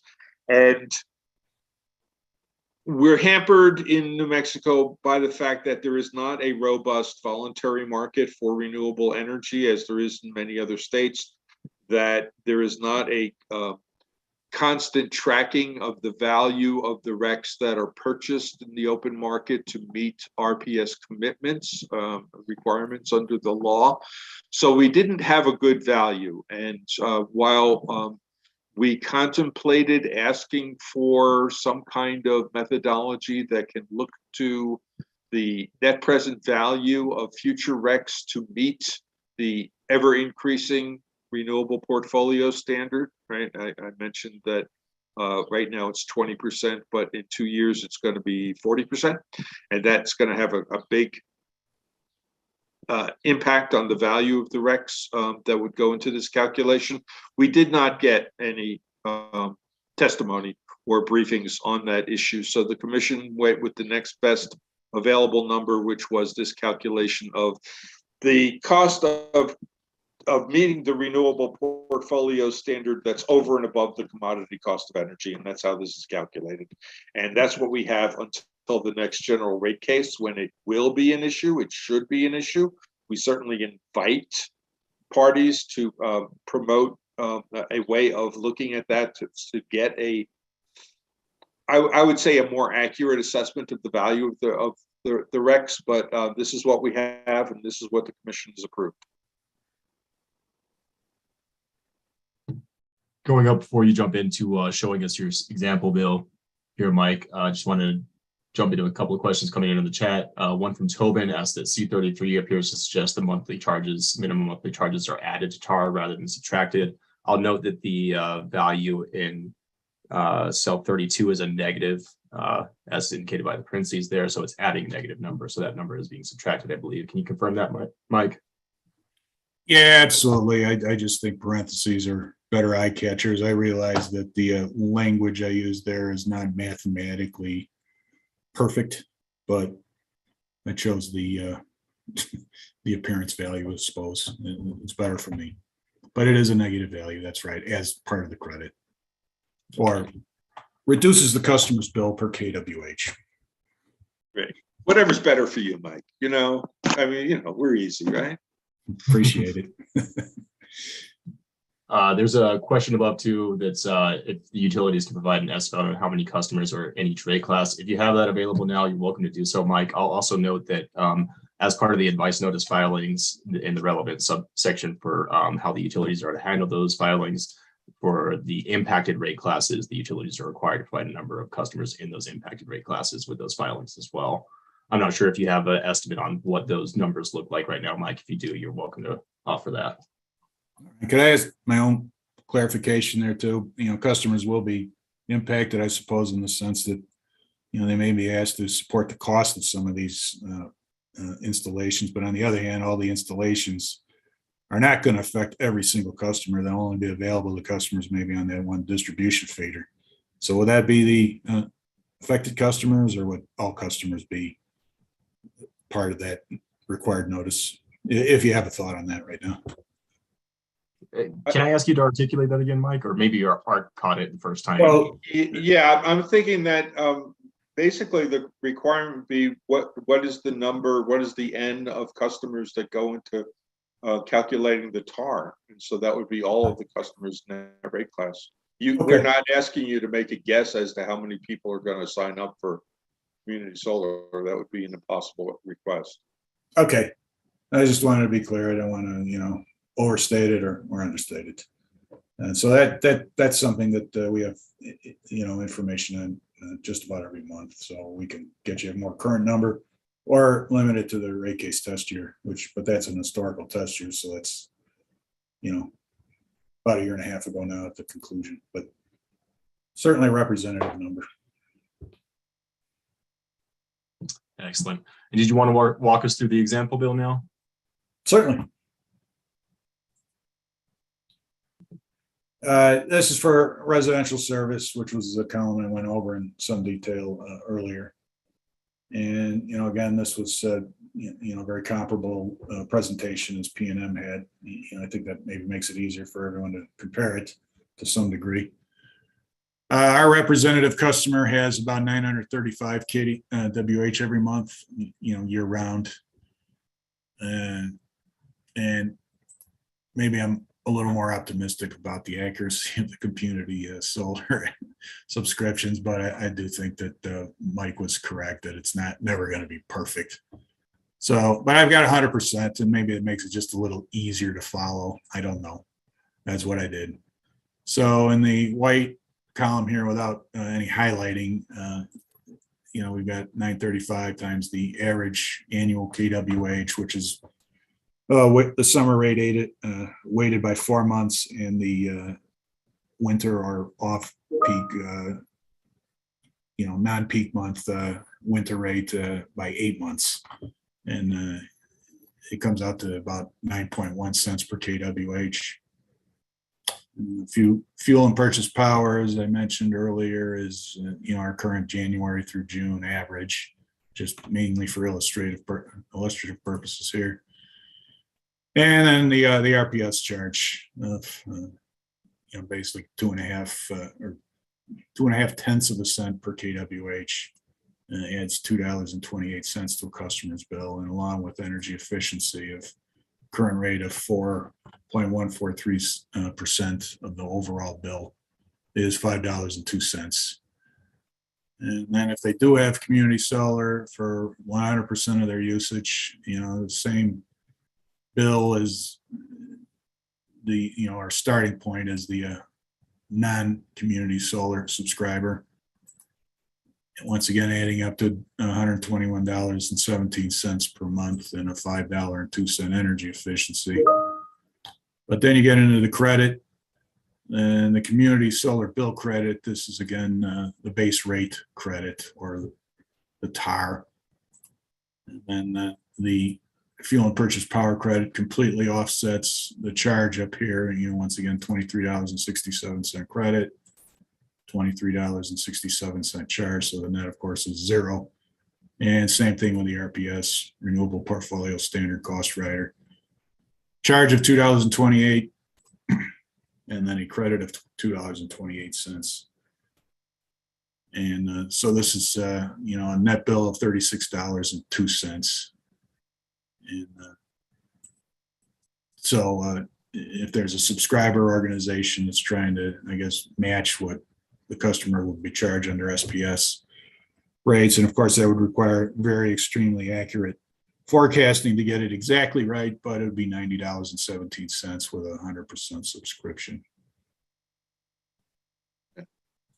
Okay, so my rough calculation is that for both PNM and for SPS, essentially you're ceding 70% of your monthly bill to the solar bill credit, and whatever the number is on a per kilowatt hour basis, that's still a significant change that hopefully will afford the customers headroom to be able to pay for a subscription for one of these projects, and the developer to make a little bit of money. That's kind of the intent here, but we'll see. Yeah, with that stated,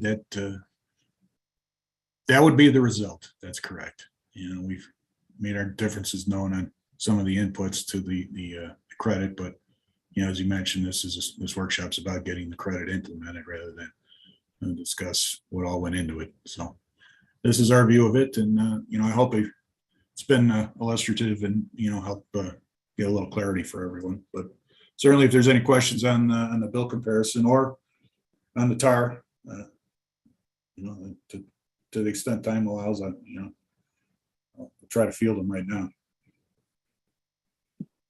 Yeah, we are right at our time. I'll allow anyone who has a quick question, just one or two, as we need to move on to EPE for having a sufficient time there. If anyone has a question, you're welcome to raise your hand. I'll address one that's in the chat. Does the PRC plan to publish the bill credit rates in an online, user-friendly, accessible format? Or will the public need to review the tariff filings? I anticipate that the PRC or perhaps the program administrator would aspire to have some centralized location where those can be easily accessible. The format and location, as of yet, I cannot state with any certainty, but I think that is something that we'd like to do to make sure that this is easily accessible and understood by the participants. Yeah, for sure. There will be information on the overall program website that's being developed, and that the program administrator will oversee. Also, the commission is developing a credit calculator so that people can go onto the website and then type in what their monthly usage is from their bill, and see how the solar bill credit in their territory will impact their overall monthly requirement for energy. So that is something that's in the works. So hopefully we'll make it as user-friendly as possible. Excellent. And with that, I'm not seeing any other questions in the chat or any raised hands at this moment. So thank you, Mike. And with that, we will transition to EPE. I believe we should have Manuel Carrasco presenting for EPE today.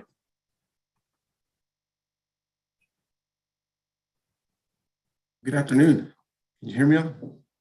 Yeah, sure can. And if Mike Luth can stop sharing your screen so that Manny can. Yeah, that's what I'm trying to do here. Zoom wants to tell me all the great things. There we go, maybe. Set up there. Oh, just be glad we're not using Microsoft Teams. It's a never-ending promotional opportunity for them. So it looks like you cleared me out, Chris, or someone did. Yeah, I was able to stop that share for you there, Mike. And all right, Manny, if you're ready to share your screen, you should be able to do so.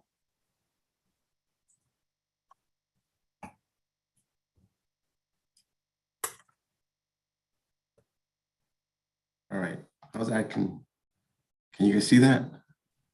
No? Yeah, that's looking good. I think that's a good size as well there. Oh, okay. There we go. You see a spreadsheet? Yes. Okay, great. Just like the attorneys for SPS and for PNM said, I don't have one attorney with me today, but I'm pretty sure they would have said the same thing that they did. So with that, I'll move on. We also used the same template that PNM put together. And so everything looks very familiar to what both SPS and PNM showed. We are, our numbers started off with the revenue amount that was approved by the commission for EPE last year, which they approved the revenue amount of $57.5 million for our residential customer class. So we have the same thing: demand components, energy components, customer components. And then we came up with a 8-cent for all those components. I make a little adjustment here. Don't judge me, but I just wanted to make sure that we matched up to our what our proof of revenue showed for the rates that we have in effect now, using the billing determinants from the last rate case that we have. So the numbers is just about $1,000 off, but very close.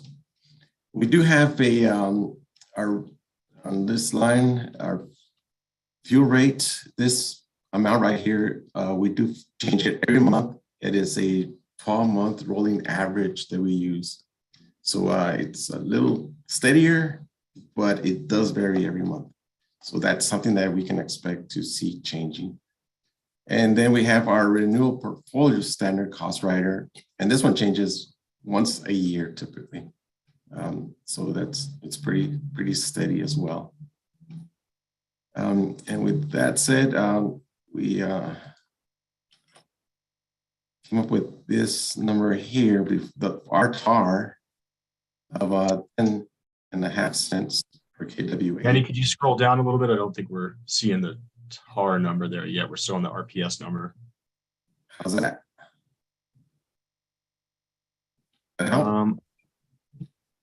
I'm still seeing the same section. I'm not sure if it's scrolling for anybody else. Yeah, and we need you to scroll down on your screen. All right. How's that? Huh. No? No, look, is it frozen? Are you not able to use the right bar to? Well, I'm like almost at the bottom of my calculations. Why don't you close the screen now and open it up again? All right. Yeah, or stop sharing and reshare. That would be one way to do it. Okay. Sorry about that.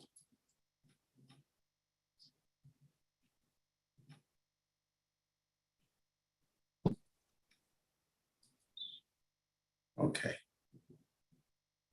Can you see a screen now, a spreadsheet? Yes, yes, we can. And we need you to scroll down. There you go. Okay. Perfect. All right. So 10.5 cents TAR. And then we subtract out the distribution cost component, which is from that line 4 right there. And subtract 2.2 cents.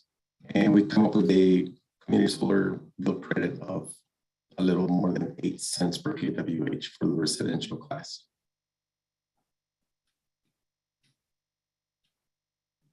Any questions on that?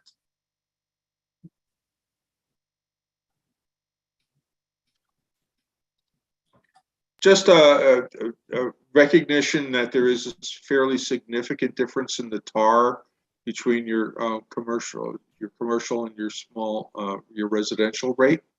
I mean, essentially almost 2 cents a kilowatt hour difference. And so that makes a big difference when you get down to the actual community solar bill rate for that class of customer. Yes, noted. Okay, I'll jump into the example bill now.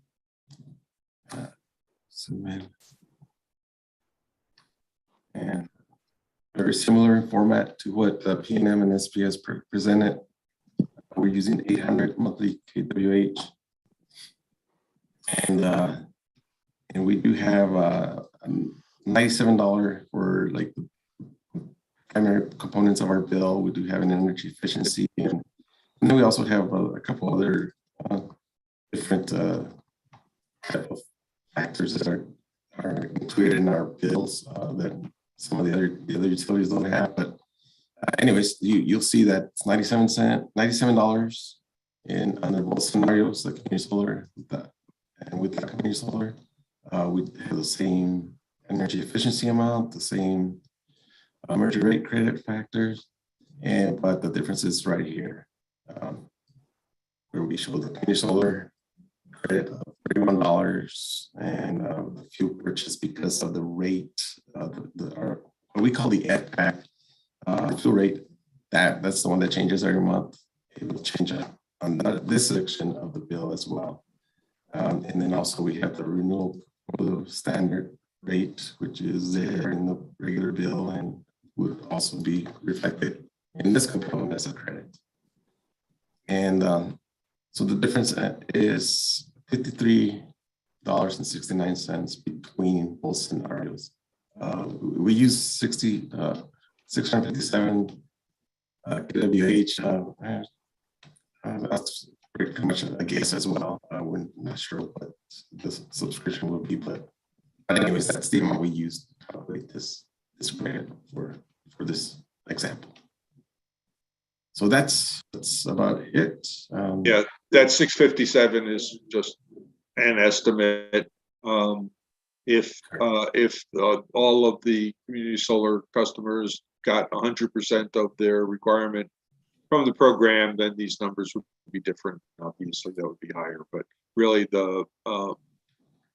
really what we're looking at is a solar bill credit between 8.17 cents and 9.31 cents for your two customer classes here.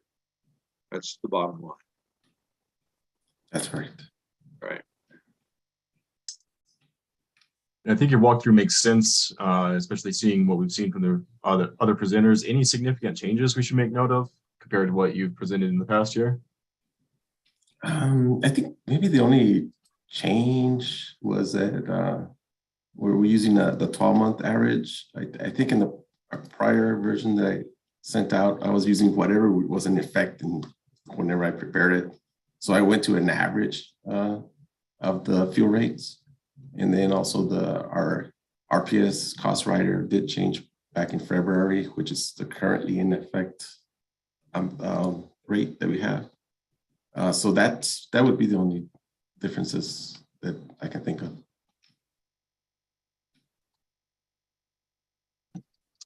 Excellent. Well, thank you, Manny. I'm not seeing any additional questions pop up in the chat. We do have some additional time now. We have about 10 minutes left over for this part of the session, so we can open it up for questions, of course, for EPE as well as PNM and SPS. I see one coming in right now from Lisa LaRoque of City of Las Cruces. Will the average fuel rate be used or will it change monthly? Do you have a response to that one? For EPE, the intent is that it'll change every month, every time that we file it every month, and whatever the result is will be reflected in that credit. Yeah, and hopefully those will just be marginal changes. I mean, it shouldn't be that significant to change from month to month, but who knows? I mean, you know, I think that that's really the fairest rather than trying to project and then true up later on.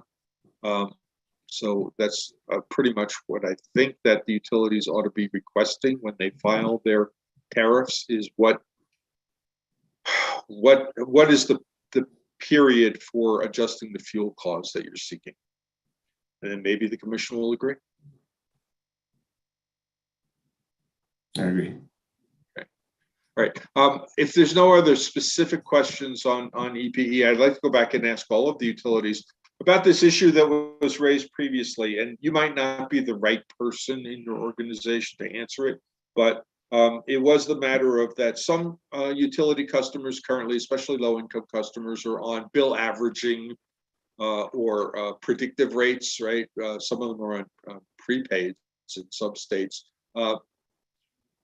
what do you see as an impact of those kind of programs and the community solar program?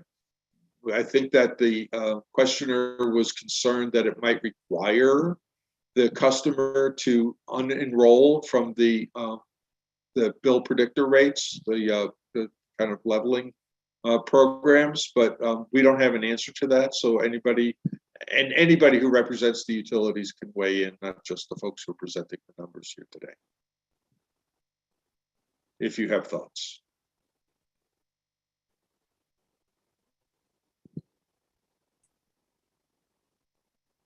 Well, Art, this is Mike Lewis with SPS. I can't confirm that this would,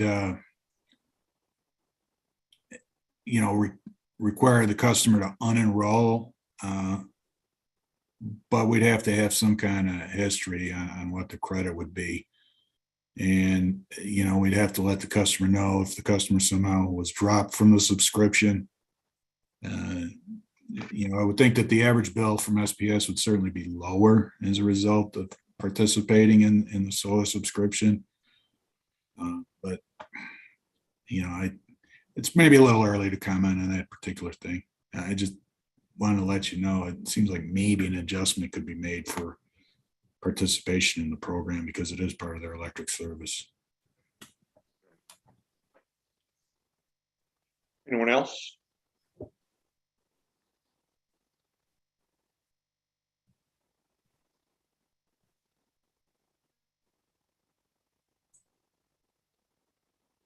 Okay, just a couple questions here.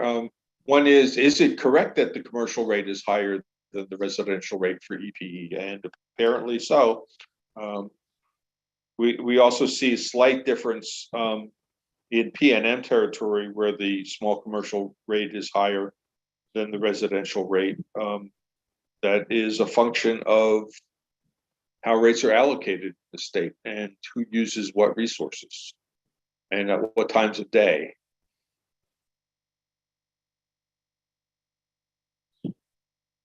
And then getting a public copy of these spreadsheets. I am reluctant to do that.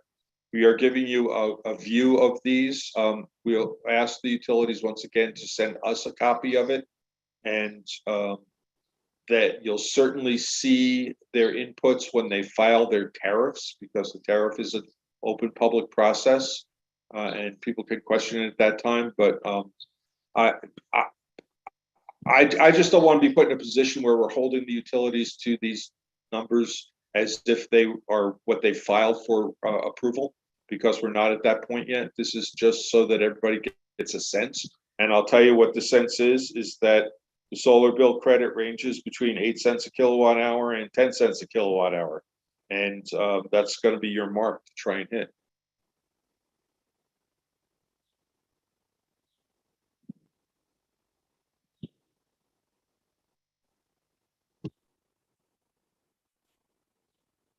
We do have a couple other questions in the chat, Arthur. I don't know if you were going to bring those or if you'd like for me to go ahead and address those. No, now. go ahead.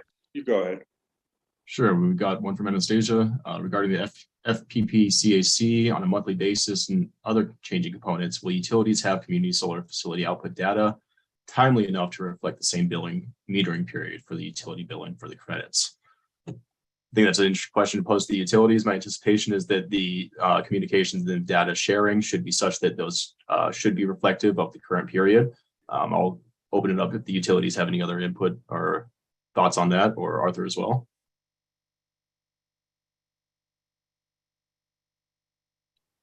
All right. No, I would expect that we do have current data. That's some of the data exchange that will be defined on these various forms. We would expect to have that. So I don't see that being a problem, hopefully. Excellent. Question here from Juan. Are the rates for master metered buildings going to be set at similar values as residential customers? I anticipate that would be dependent upon what rate class the master meter building is being served at. Another question, let's see, isn't the FPP CAC charged on a rolling basis 60 days behind and then reconciled later? I can't speak to that myself. Manny, do you have any thoughts on that? I think that's within, Rocky is within the EPE territory. Yes, this is Manny. Yes, that's correct. We do have like a 2-month lag on the averaging. Yes, there's a delay.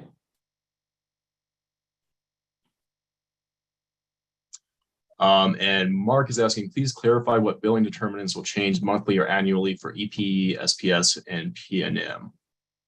What I heard was that the community tariff rate will be fixed and only change during a rate case. Is this correct? And so I think the utilities have shown that the community solar bill credit rate will be fixed and not change between rate cases, but those RPS or FPP CAC charges may be different throughout the year, and that they would reflect those current charges. Right, and the rec is updated annually, and the fuel is whatever they request, whether it's a monthly change or a quarterly change. We haven't determined.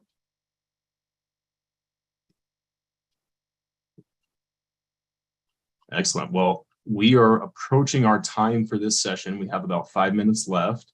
I will ask that anyone that has remaining questions, feel free to raise your hand and unmute yourself if you'd like to ask those. Tobin asked, can you clarify that the rec value previously discussed, 0.8 cents per kilowatt hour, will not be used, and the company's specific values presented here will be used. Again, Tobin, I emphasize that these are preliminary estimates given from the company, subject to change, and the current, what the utilities have currently given us today is what we are going forward with for now. Of course, again, those are subject to change pending any differences in what the utilities ultimately file with their advice notices. Yeah, and I'll just point out that the commission didn't adopt the number. The commission adopted a way of looking at the number. And that way of looking at the number is what the utilities are reflecting to us today. There is a wide variation in the value of RECs from territory to territory. And honestly, you should expect that SPS has been exceeding its renewable portfolio standard each year, which means that it gets to bank RECs for the future, which has an impact on the value. The other utilities may be purchasing RECs in the open market, which changes the value, or signing contracts for projects that are bringing those RECs in at a different price than they previously paid. This is all part of the market. We don't have an easy visibility into the pure value of RECs in the Southwest because each state is different, but this is where we're going to start, and over time, we're going to get a much better developed sense of how to value the environmental attributes of the renewable energy for this purpose. Okay. So again, there were two basic questions. One was way up here in terms of no,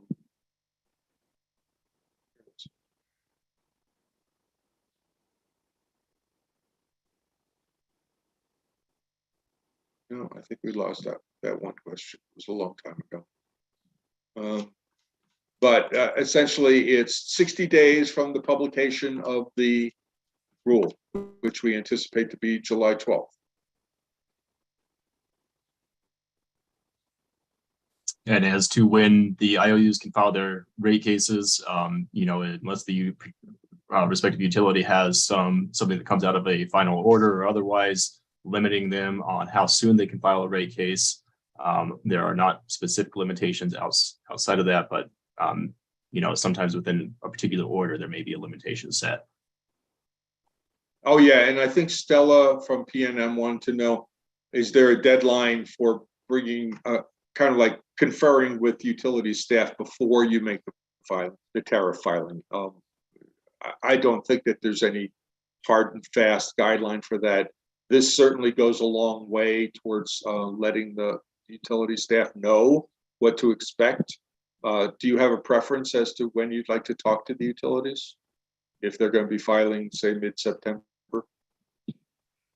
No, I think that as the effective date of the rule is issued, and we are then expecting, within 60 days for those filings, as I had indicated, the sooner the better, gives us more opportunity to engage with you, identify any, issues or discrepancies between what we were expecting and what we get, and work with you to make sure that that process is as seamless as possible for the ultimate filings that you make.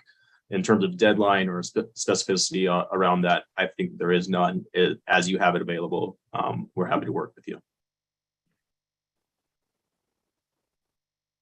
And with that, I think if we don't have any additional questions, we are right at time, and I think we can transition into our next session and keep our schedule rolling onward as we have it laid out. Terrific. Thank you very much, Christopher. I very much appreciate your spelling me on this one, because you're the one that's going to have to deal with it. So might as well be as familiar as possible.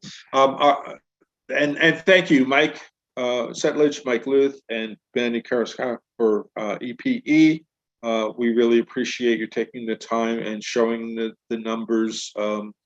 And I'm sure we'll get questions on it. We'll forward any questions that we can answer to you guys. And then when the tariffs come in, hopefully it'll be a smoother approval process because everybody at least has a good idea of what to expect at this point. So again, thank you all. Moving on to the next.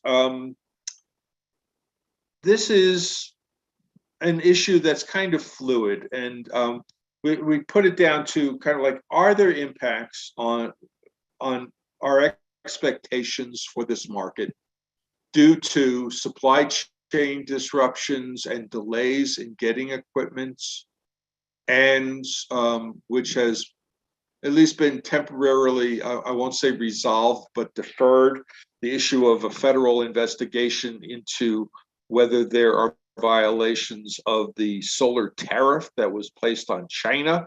And in order to talk about these issues, we've asked Scott Risley from Nautilus Solar, who's a regional developer, and Amir Yazdi, who is Assistant General Counsel at the Solar Energy Industry Association, to join us. I don't know if anybody has a slides or prepared presentation, but Scott and Amir, are you here?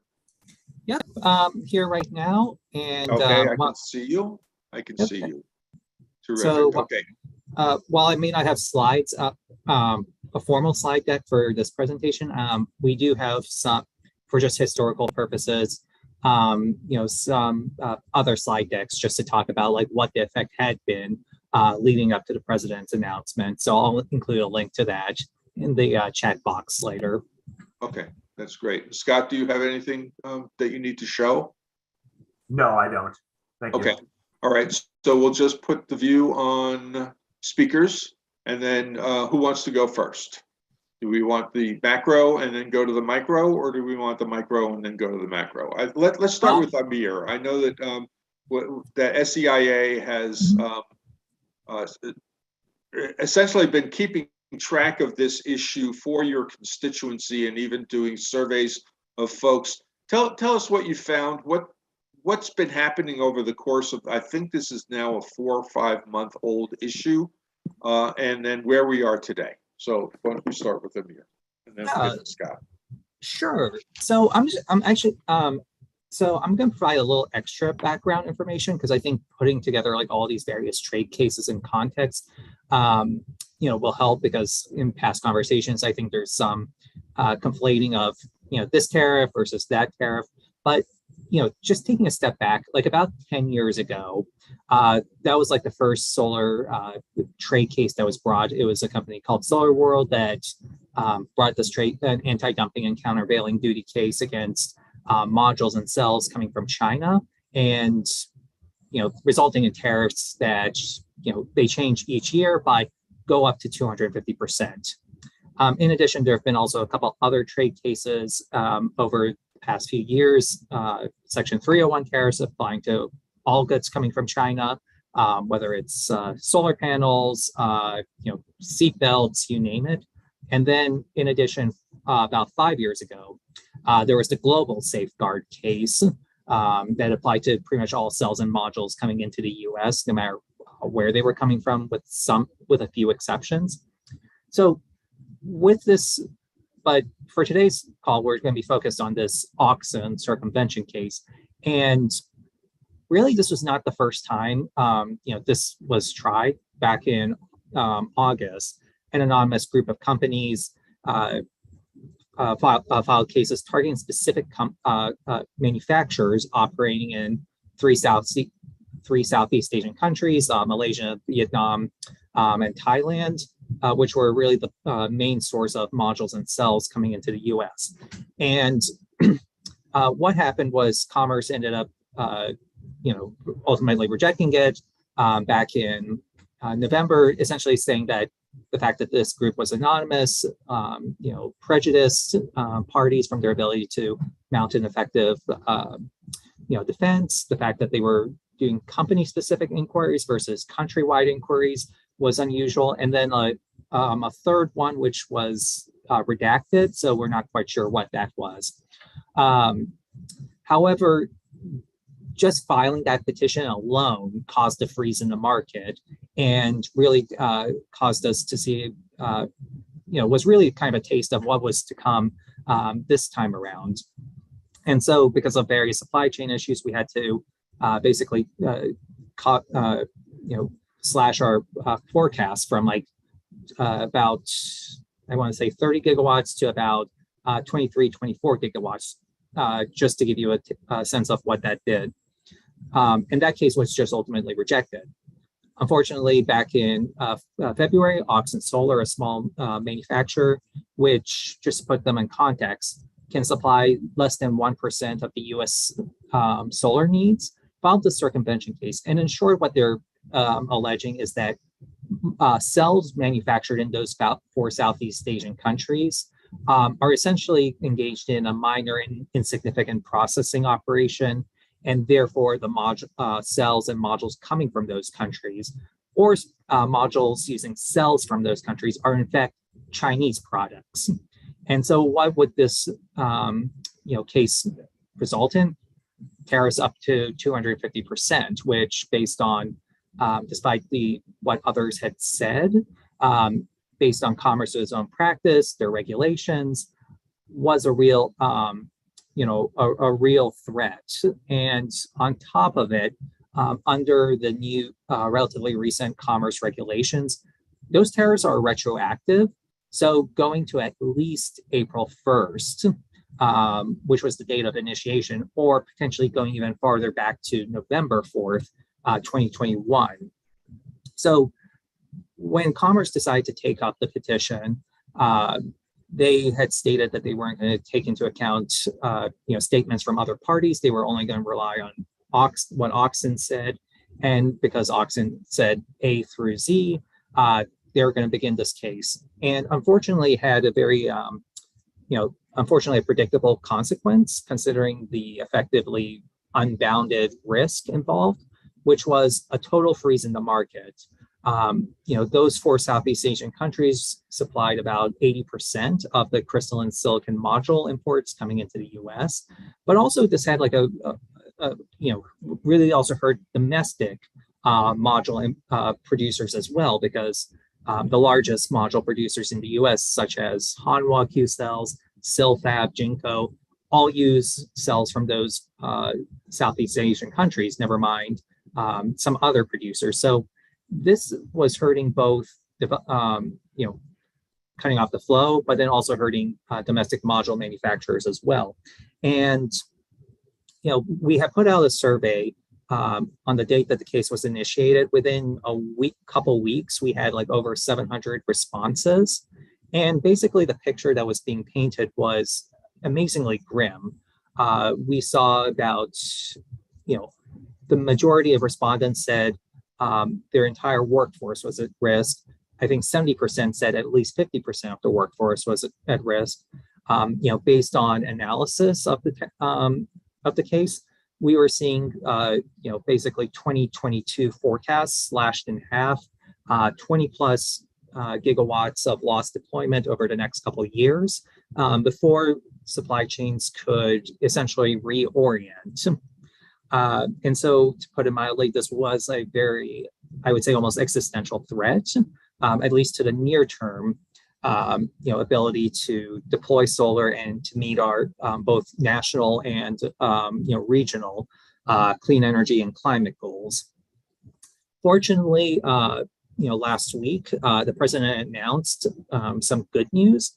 And so he issued a proclamation that did a couple things. So the first one was essentially create a tariff holiday. So any module that was affected by this circumvention case could enter tariff-free for a period up to 24 months from the date of that proclamation. So anything that had already come into the US or anything that's going to come into the US until June 2024 can come in without dealing with these circumvention tariffs.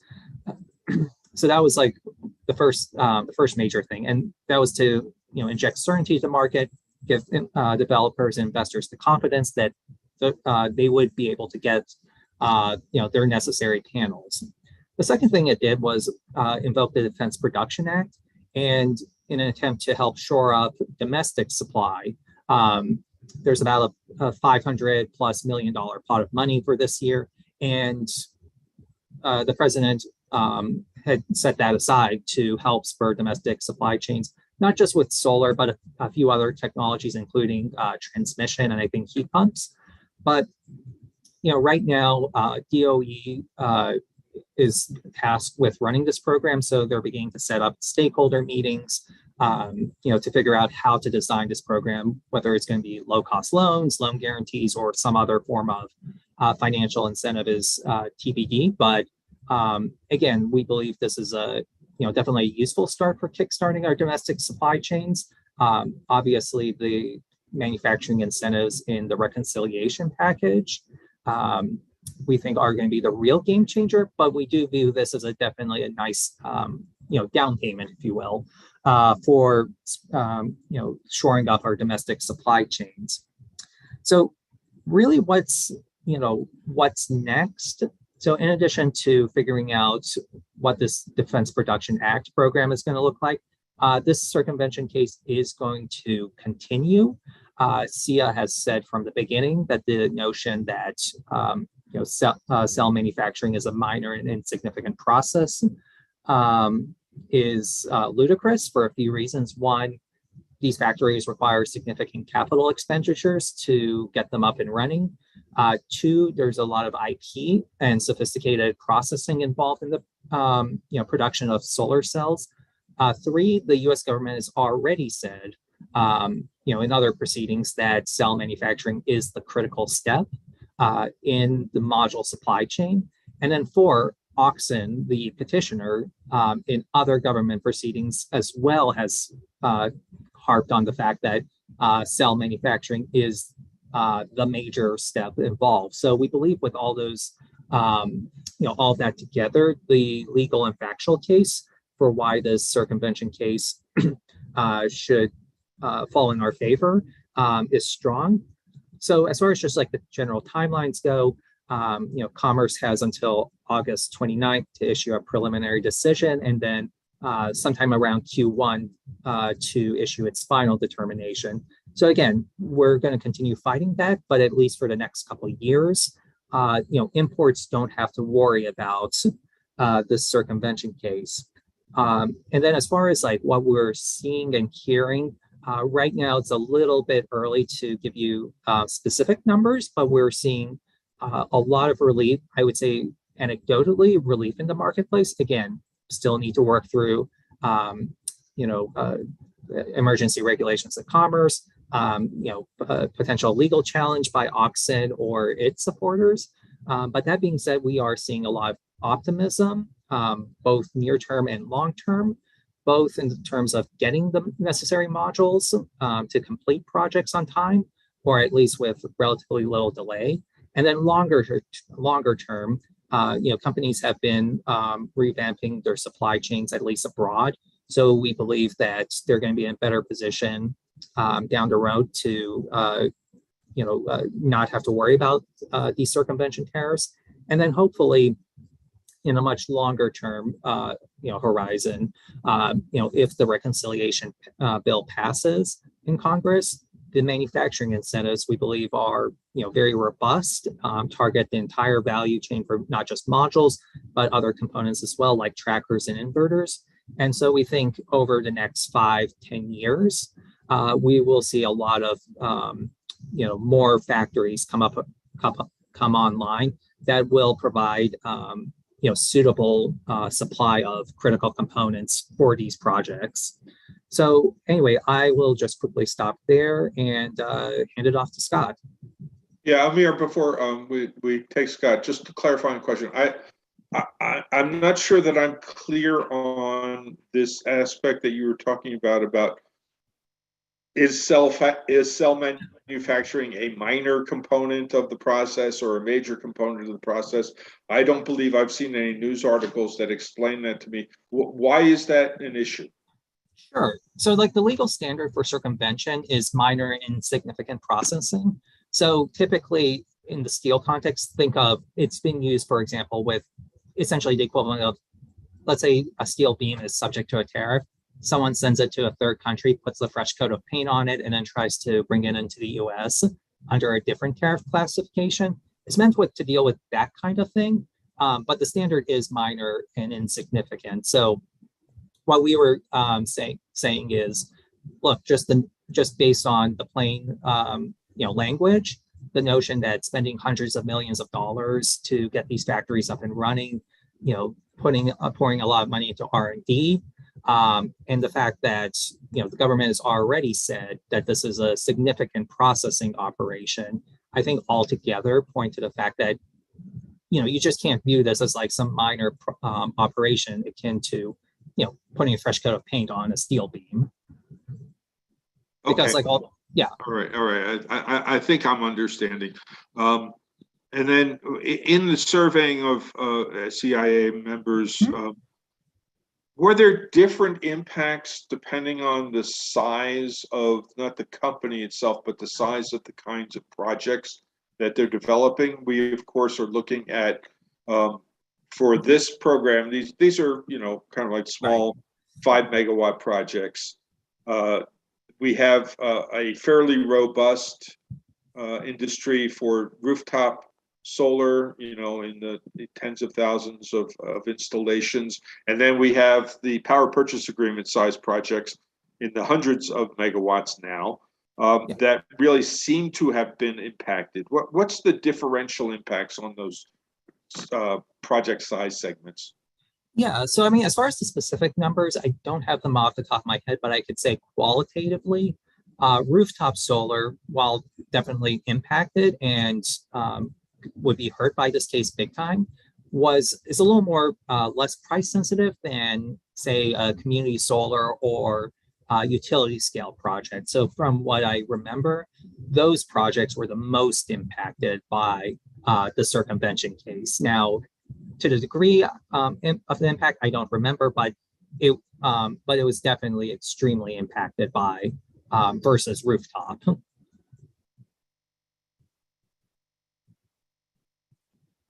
Thank you. So we'll come back to other questions afterwards.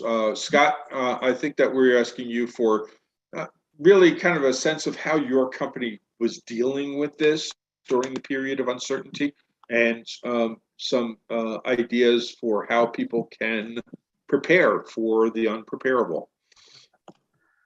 Thanks, Art. And I think I can tee off by trying to answer your last question. And just to let you know, and at Nautilus Solar, we're a nationwide community solar developer. We're based in New Jersey, but we have operations really pretty much wherever there is a community solar market that's not controlled by the utility. So we have a pretty broad exposure to the entire community solar market. And what we encountered was about, I'd say roughly 50 to 60% of our projects had to be postponed as a result of the tariff announcement. And the reason for that was really that we had our entire menu of panels ordered really at the beginning of the year from 2 primary suppliers. And as a result of the issues with Xinjiang inputs from the Xinjiang region of China and the forced labor concerns, we had already been trying to move away from Chinese suppliers in general. So we had already pivoted to some of these companies that were doing what we and SIA agree are major manufacturing activities in the 4 Southeast Asian countries that were part of the anti-circumvention provisions. So we were, we thought we had protected ourselves, and then lo and behold, this new trade case comes up, and we're back in the same pickle with everybody else. When we looked at the way the panels had been placed into the production chain and shipping and such like that, we had about 50% of our panel inventory that was either already at sea or had already been delivered for the year. So roughly it was the second half, the second half of our projects for the year that were most heavily impacted. And what we were able to do is, as more things became less of an unknown. For example, when we started understanding that the tariff rates that were going to be imposed, which theoretically could be as high as 250%, but as the market sort of learned that the reality is, for a lot of the manufacturers, especially the ones we were dealing with, they were looking at a tariff rates more in the high teens or low 20s in percentage. So it wasn't going to be a devastating impact, but what it did was force us to reassess all of our financial models across the entire company. And that moved some projects that were marginal, to no-goes, or at least to the postponed status. And what we were able to do in the meantime with a couple of key suppliers was to negotiate contract terms that limited our exposure. And this is probably one of the lessons learned that I would offer, is that in the market, panel manufacturers were willing to continue to accept the risk of being importer of record, which legally makes them liable for the tariffs once the items are brought on shore, and also into any retroactive tariffs, which were a real scare for us at the time. So one of the things that we really we were able to do successfully is to keep the manufacturers listed as importer of record. And then, at least in one instance, we were able to work out a sort of a high ball, low ball situation where we agreed on a tariff range that we and the manufacturer assumed would be likely. If it went above a certain range, then one party would absorb the risk. If it went below, well, then the panel manufacturer got to keep the money. So that was another way we were able to box the risk. Was getting a good arrangement with our panel manufacturers, and then also subsequently we were able to do a few things with shipping and the timing of shipments to adjust when our modules were going to arrive, and that helped to a certain extent. But now that we've had the sea change, and now that a week or so ago, okay, now the tariffs might still happen, but at least they're not going to be retroactive. All that work that we did in the meantime is still valuable because the tariffs are still a threat. So we haven't gotten rid of the tariff threat, but the reality is I feel we took some wise steps to mitigate our losses or mitigate our potential impacts. And once we went through, and as Amir mentioned in response to the question about whether utility scale or community solar projects are more impacted by the tariff, we were able to absorb a certain degree of the additional tariff expense solely because community solar provides these additional grid benefits, which are valued and compensated through the bill credit. The distribution values that we bring to the table in terms of deferred maintenance, et cetera, and so forth. That was really able to protect our ability to move forward with the vast majority of our portfolio, notwithstanding module price increases and tariff risk exposure increase, even though we were able to mitigate that increase, that risk to a certain extent. So I guess the bottom line, what I would offer to you is that things are improving out there, but the reality is there's some irreparable damage that has been done to the market. The supply chain was not in a good place to begin with, and with all of this disruption and the changes in delivery schedules and renegotiating of contracts, the production schedules are even more screwed up than they were before, and the shipping schedules are more screwed up. And then you have things like, China shutting down for periods of time where, still significant percentage of the components for solar panels are generated in China. So these disruptions have continued to stack on one another. So in terms of timing and when panels are getting delivered, I haven't seen much improvement in that respect.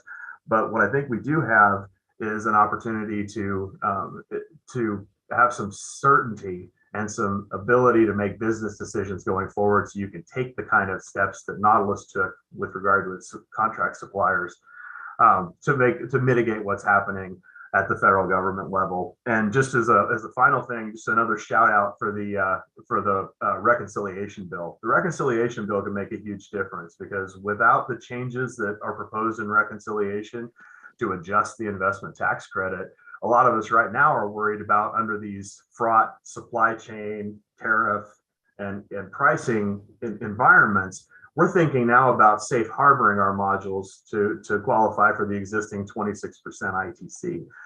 Because the reconciliation bill hasn't gotten passed, we don't know whether we're going to be protected in terms of the ITC stepping down. So everybody needs a lot of panels right now, and everyone's out there trying to buy them. But fortunately, we have a little bit more contracting security. I think I'll stop there and see if I can, because Amir did an excellent job of covering the basics, and I'll just open for questions. Thank you. Well, let me just ask you about your relationship with the utilities that you might have had contracts for, or expectations of developing for a community solar market. Have you had to cancel any of those projects? What's the fallback that you and or the utilities were looking to?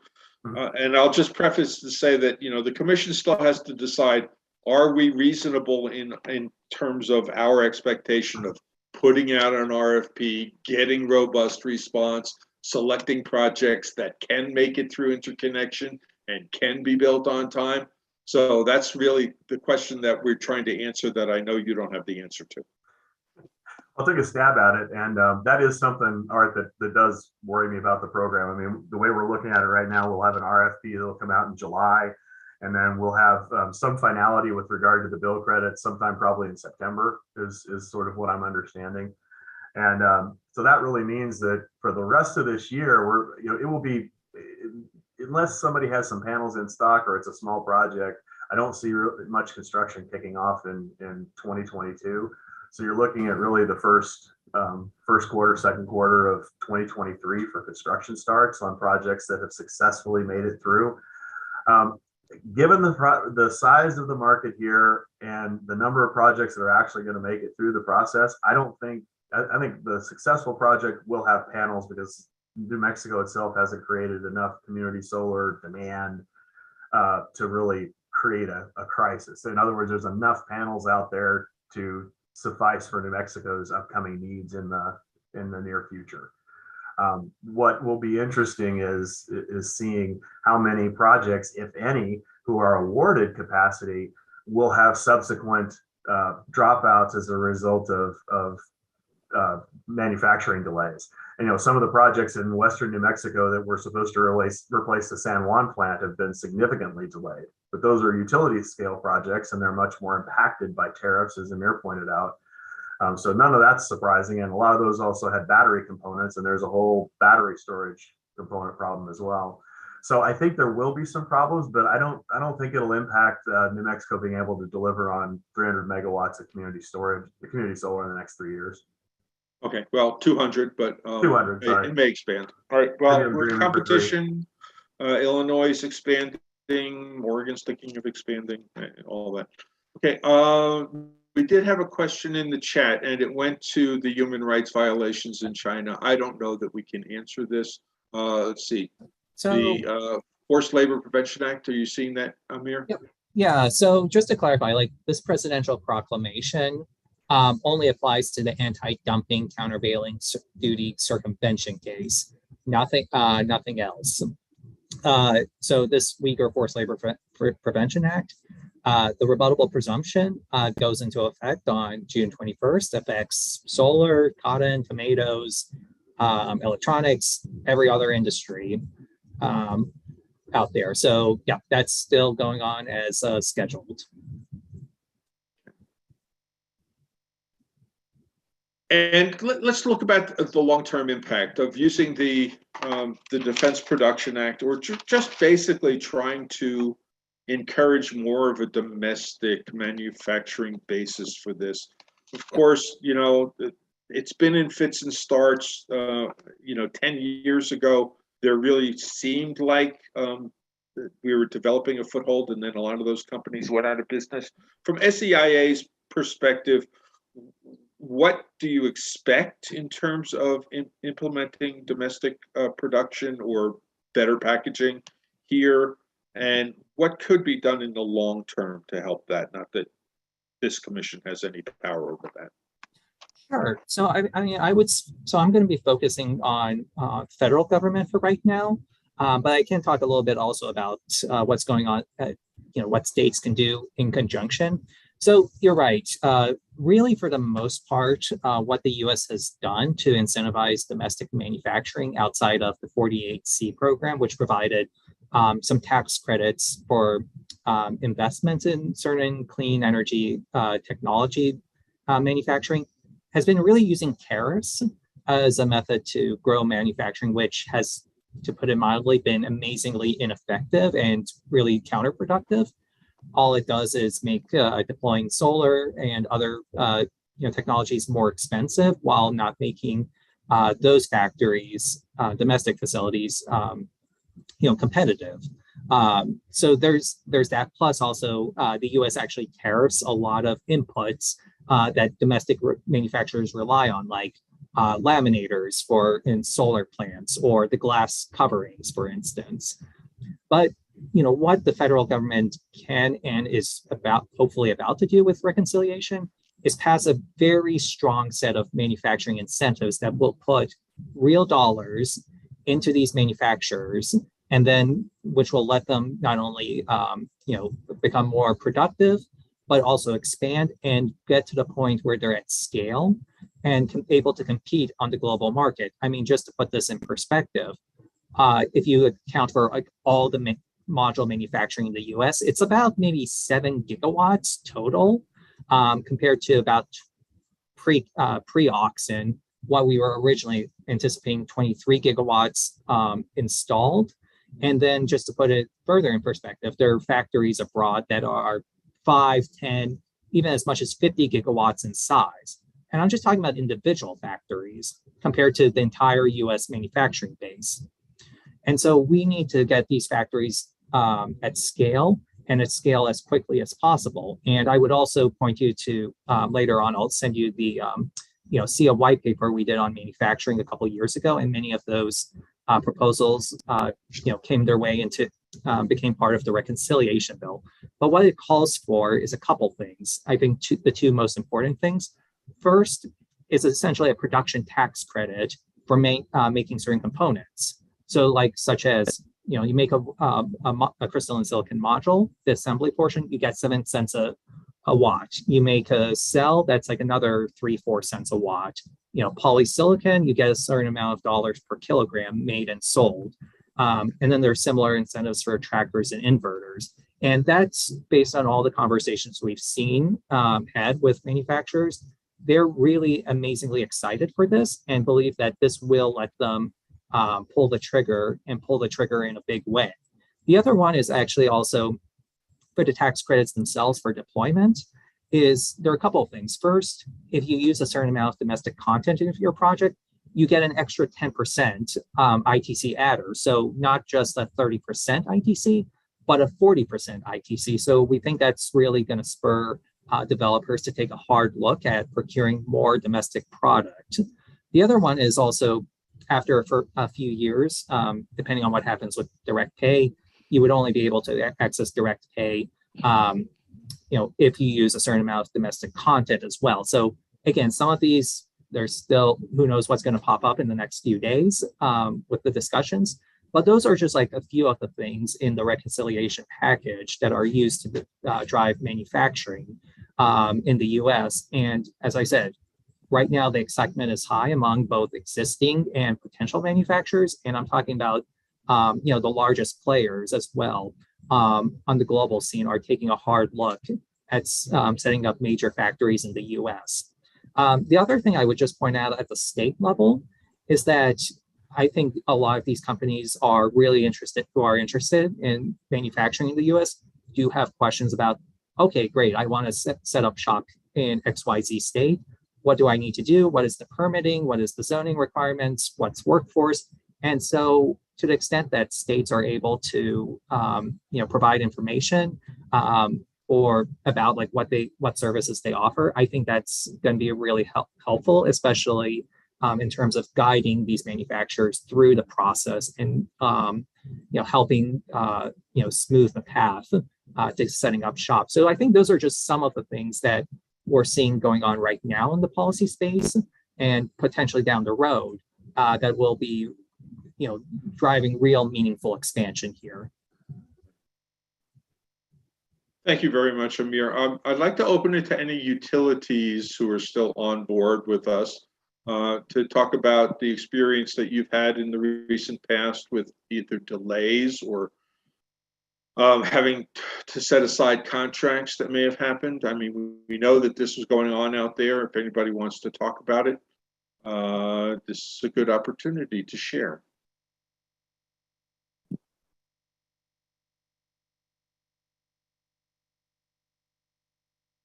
Not seeing anybody. I know I scare people when I do this.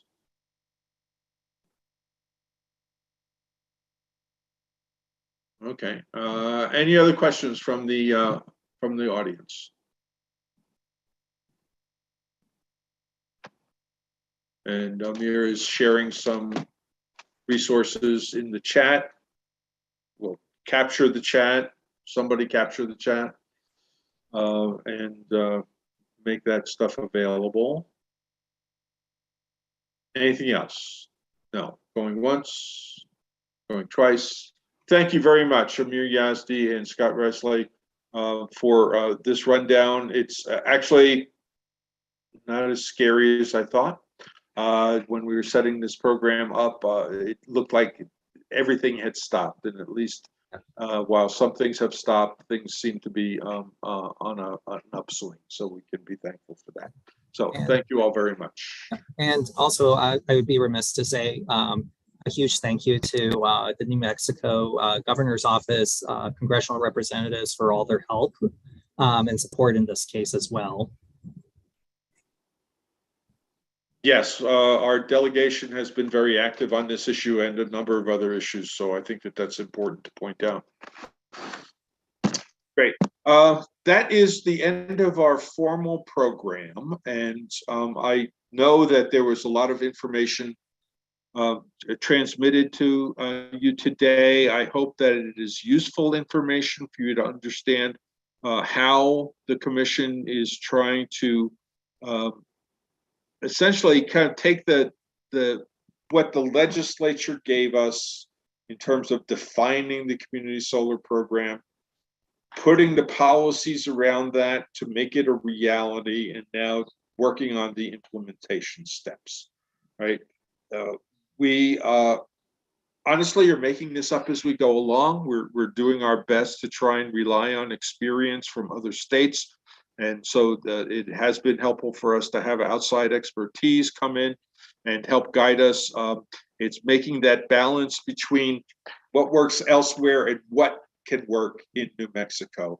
And I think that we have the good bones of a program. I'm certainly hoping that what you're seeing today in terms of the utilities calculations of what a solar bill credit looks like gives you something to work with. I mean, I don't know how much it's going to cost to build and operate a 5 megawatt solar project. And I certainly hope that it falls within the range of what we're talking about, so that there's money for everybody, so that customers see a little bit of savings, so that utilities are not badly impacted, and that the project developers can at least have feasible and viable projects going forward. We're not here to guarantee income for anybody. We are here to look out after the public interest. Public interest has been defined as create a 200 megawatt program and tell us how it works. So that's what we're going to be doing. I'm open to any questions that we haven't addressed. I don't have all the answers. We're taking down the notes from the chat and the questions that were asked. And I'm thinking that as we move forward, we may well want to establish at least one and maybe a second working group. It would be an informal working group. If you have thoughts on that, on what issues really need bird dogging going forward, We're not going to go back and revisit the rule unless something major comes up, like a Supreme Court decision that tells us that we have to. And we are anticipating some level of possible legal challenge to the decisions that were made. I hope not, but that's certainly always something that you have to expect. With that, I want to thank everybody who participated and everybody who joined us. We had a pretty good turnout, over 130 people at one time. We've lost 40 of them, but you know, you have other things to do. Kevin Cray has his hand raised. Thanks, Arthur. I just wanted to clarify one thing. I think at one point you thought, or you kind of noted that you were expecting a July launch of the RFP, and then at another point it was maybe more of like a Q3 launch into Q4 awards. And I just wanted to confirm which of those that I heard was correct. July 1st is Q3. And so we're hoping that it happens then. We have to finalize our contract with the program administrator. Program administrator has to get up to speed. There are a number of, I would call them interpretation issues that we need to work through. And like one of them, somebody's asking for more details on each of these bid scoring criteria.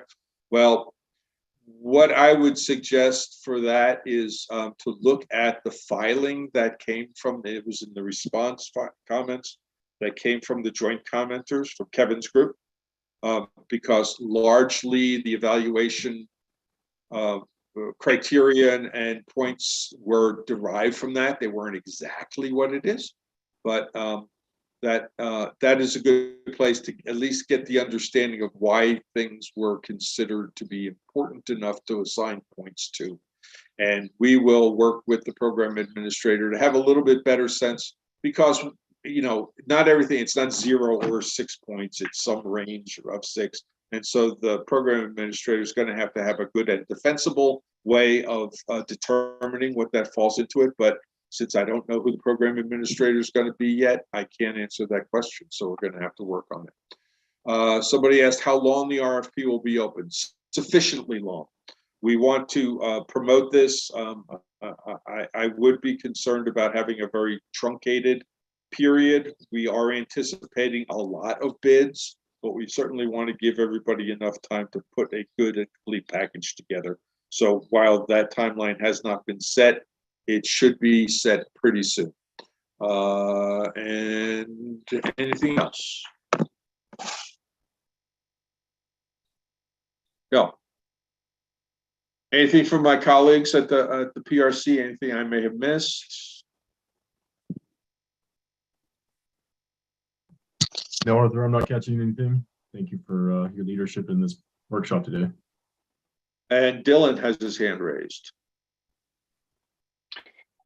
Arthur, it sounds like the details of the RFP are going to come from the administrator as opposed to from Cadmus. Is that what you're saying? Cadmus is finalizing the documents for our approval. We still have to send it through the lawyers. And then it will go to, when we choose the program administrator, we're essentially going to go through it line by line. So the administrator understands kind of what has been determined, what is based in the law, what is based in the rule, and what is open to interpretation. And then we're going to have to work with the program administrator on the schedule and timing for everything, because we want them to be comfortable. The commitment that we have from the folks who bid was, we'll do whatever you want us to, but certainly we want to work those issues out. I don't know if there will be another workshop to answer Theodora's question. We know that there will be a pre-bidding conference, right, for the RFP in particular. I anticipate that the next time when a workshop, a public workshop might be advisable would be when we get the bids in, and so we can present information about what the bidding, what the market looks like, because that's when the next important step of subscribers actually committing to projects will have to happen. And so we'll want that to be a main focus of an outreach. So I'm going to say that you can probably expect in the September-ish timeframe that we may have another public gathering, and it may even actually be in person.